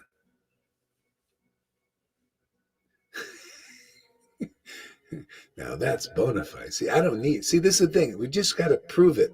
The Lord Chaitanya said, "I want to prove that when you really have me, then you don't need props. I don't need a big group. I don't need Prabhupada's buildings. I don't need Prabhupada's money.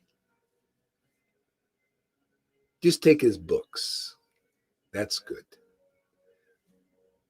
I'll preach from those books. I'll preach from Jesus's book. I preach from the Goswami books. All right, these are Goswami books. I'm preaching from the book of one of the 8 principal gopis, is Prabodhananda Saraswati. Champakalata, I think it was. Yeah, knows intimate things. I love preaching intimacy now. I am so fortunate, so blessed. I love these verses. I love sharing them with the world and having the order to do.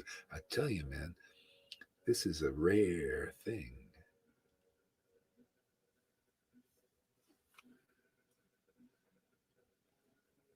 This is right after Lord Chaitanya disappeared. There was Shamananda, Narottam, Srinivas, and their discussions.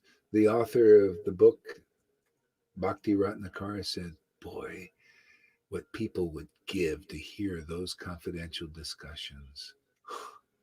That's what you're hearing here, and more, deeper. Because the Lord is always progressive when you find the right place. These discussions are priceless. That's why people who can't tell the difference between glass and diamonds can't partake. They think, oh, it's the same. Let's go to the glass. There's more glass around. It's easier to find. But the diamond, that's something different. This is diamonds. Good Rubies. taste. Yeah. Good taste, Guru Maharaj. Good taste, huh? Yeah. See, she's Rasic devotee, she just opens her mouth and can relish juice. See, that's the greatest happiness. Yeah, very fortunate, actually. Very fortunate. And then you're going to bless the world. You're already blessing the world. Look at the people, they love your classes now. Inspired by that. Anyone develops this bhakti, you become a real light in this world of inspiration. You represent Shuddha Bhakti. Who does that? My students are representing Shuddha Bhakti in this world with even the gurus out there in ISKCON and Gaudiya Smiti. They can't. They say, "Oh, we do." Yeah. Representing it is what are you bringing into this world? Are you bringing Shuddha Bhakti? We're bringing it and transferring it into people where they're also laughing and crying and choking up and getting taste for real bhakti, which is the real purifying thing. God, this is amazing. The more I talk about it, the more I'm like, whoa, God, we're on holy ground here. Gee whiz. This is the Holy Grail. Better.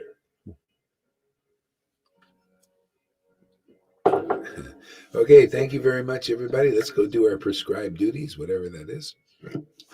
Might be giving a class. Who knows? I don't know. I did my thing for a little bit. And Hare Krishna. Thank you. Thank you all who came to listen. Let me respond to a couple things while we're here. Oop, Lalita went off. Too bad. Okay, so I'm sorry I didn't look at the questions. I should have. So Morari Mohan Das says saints don't think they're special. Perfect. Yeah, I don't know. Maybe you were thinking I'm special. Okay, let me clarify that in case I don't know if you're thinking that, but a lot of people do. Gohar, he thinks he's special. Well, this is how I see it personally. I don't think I'm special at all. Believe me, I don't. Not at all. But what's living in me is very special. That I honor. That is my prize. The prize is what's living inside this temple is really special. You know, of myself, diddly squat. But what's living here and working in here is very special. It's so special, it gives me the right feelings, the real feelings. It gives me real understanding. That is special. That I cannot deny.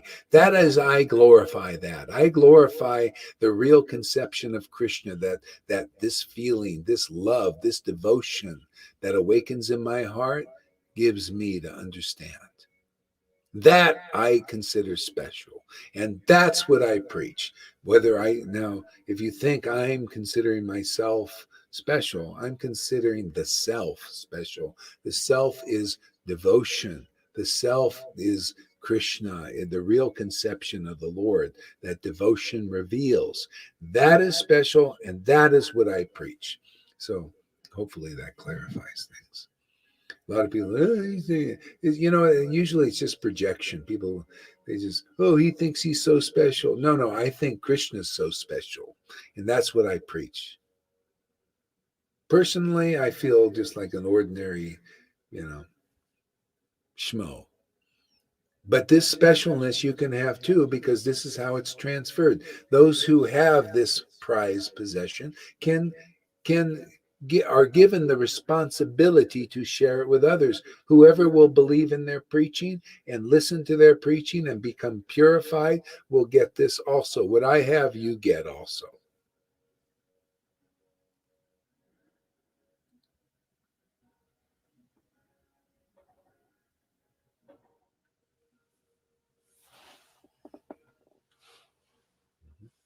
Yeah, so that's how I look at that. Let's see what else we got here. So, what is Krishna consciousness? Reality. Okay, yeah. So, I don't know if you're still here, but if you are, so what is Krishna consciousness? Reality. Reality, yeah. Krishna consciousness is simple. It's just as it is. Krishna consciousness. You could say consciousness of Krishna comes about by devotion. It's very simple. It makes us conscious of Krishna's reality. Otherwise, we don't know he's really real. It's just in a book, or we have, faith that, oh, well, everybody else is saying. But do you have encounters with Krishna? Do you feel Krishna's transcendental presence? That's another thing. That's reality. Right?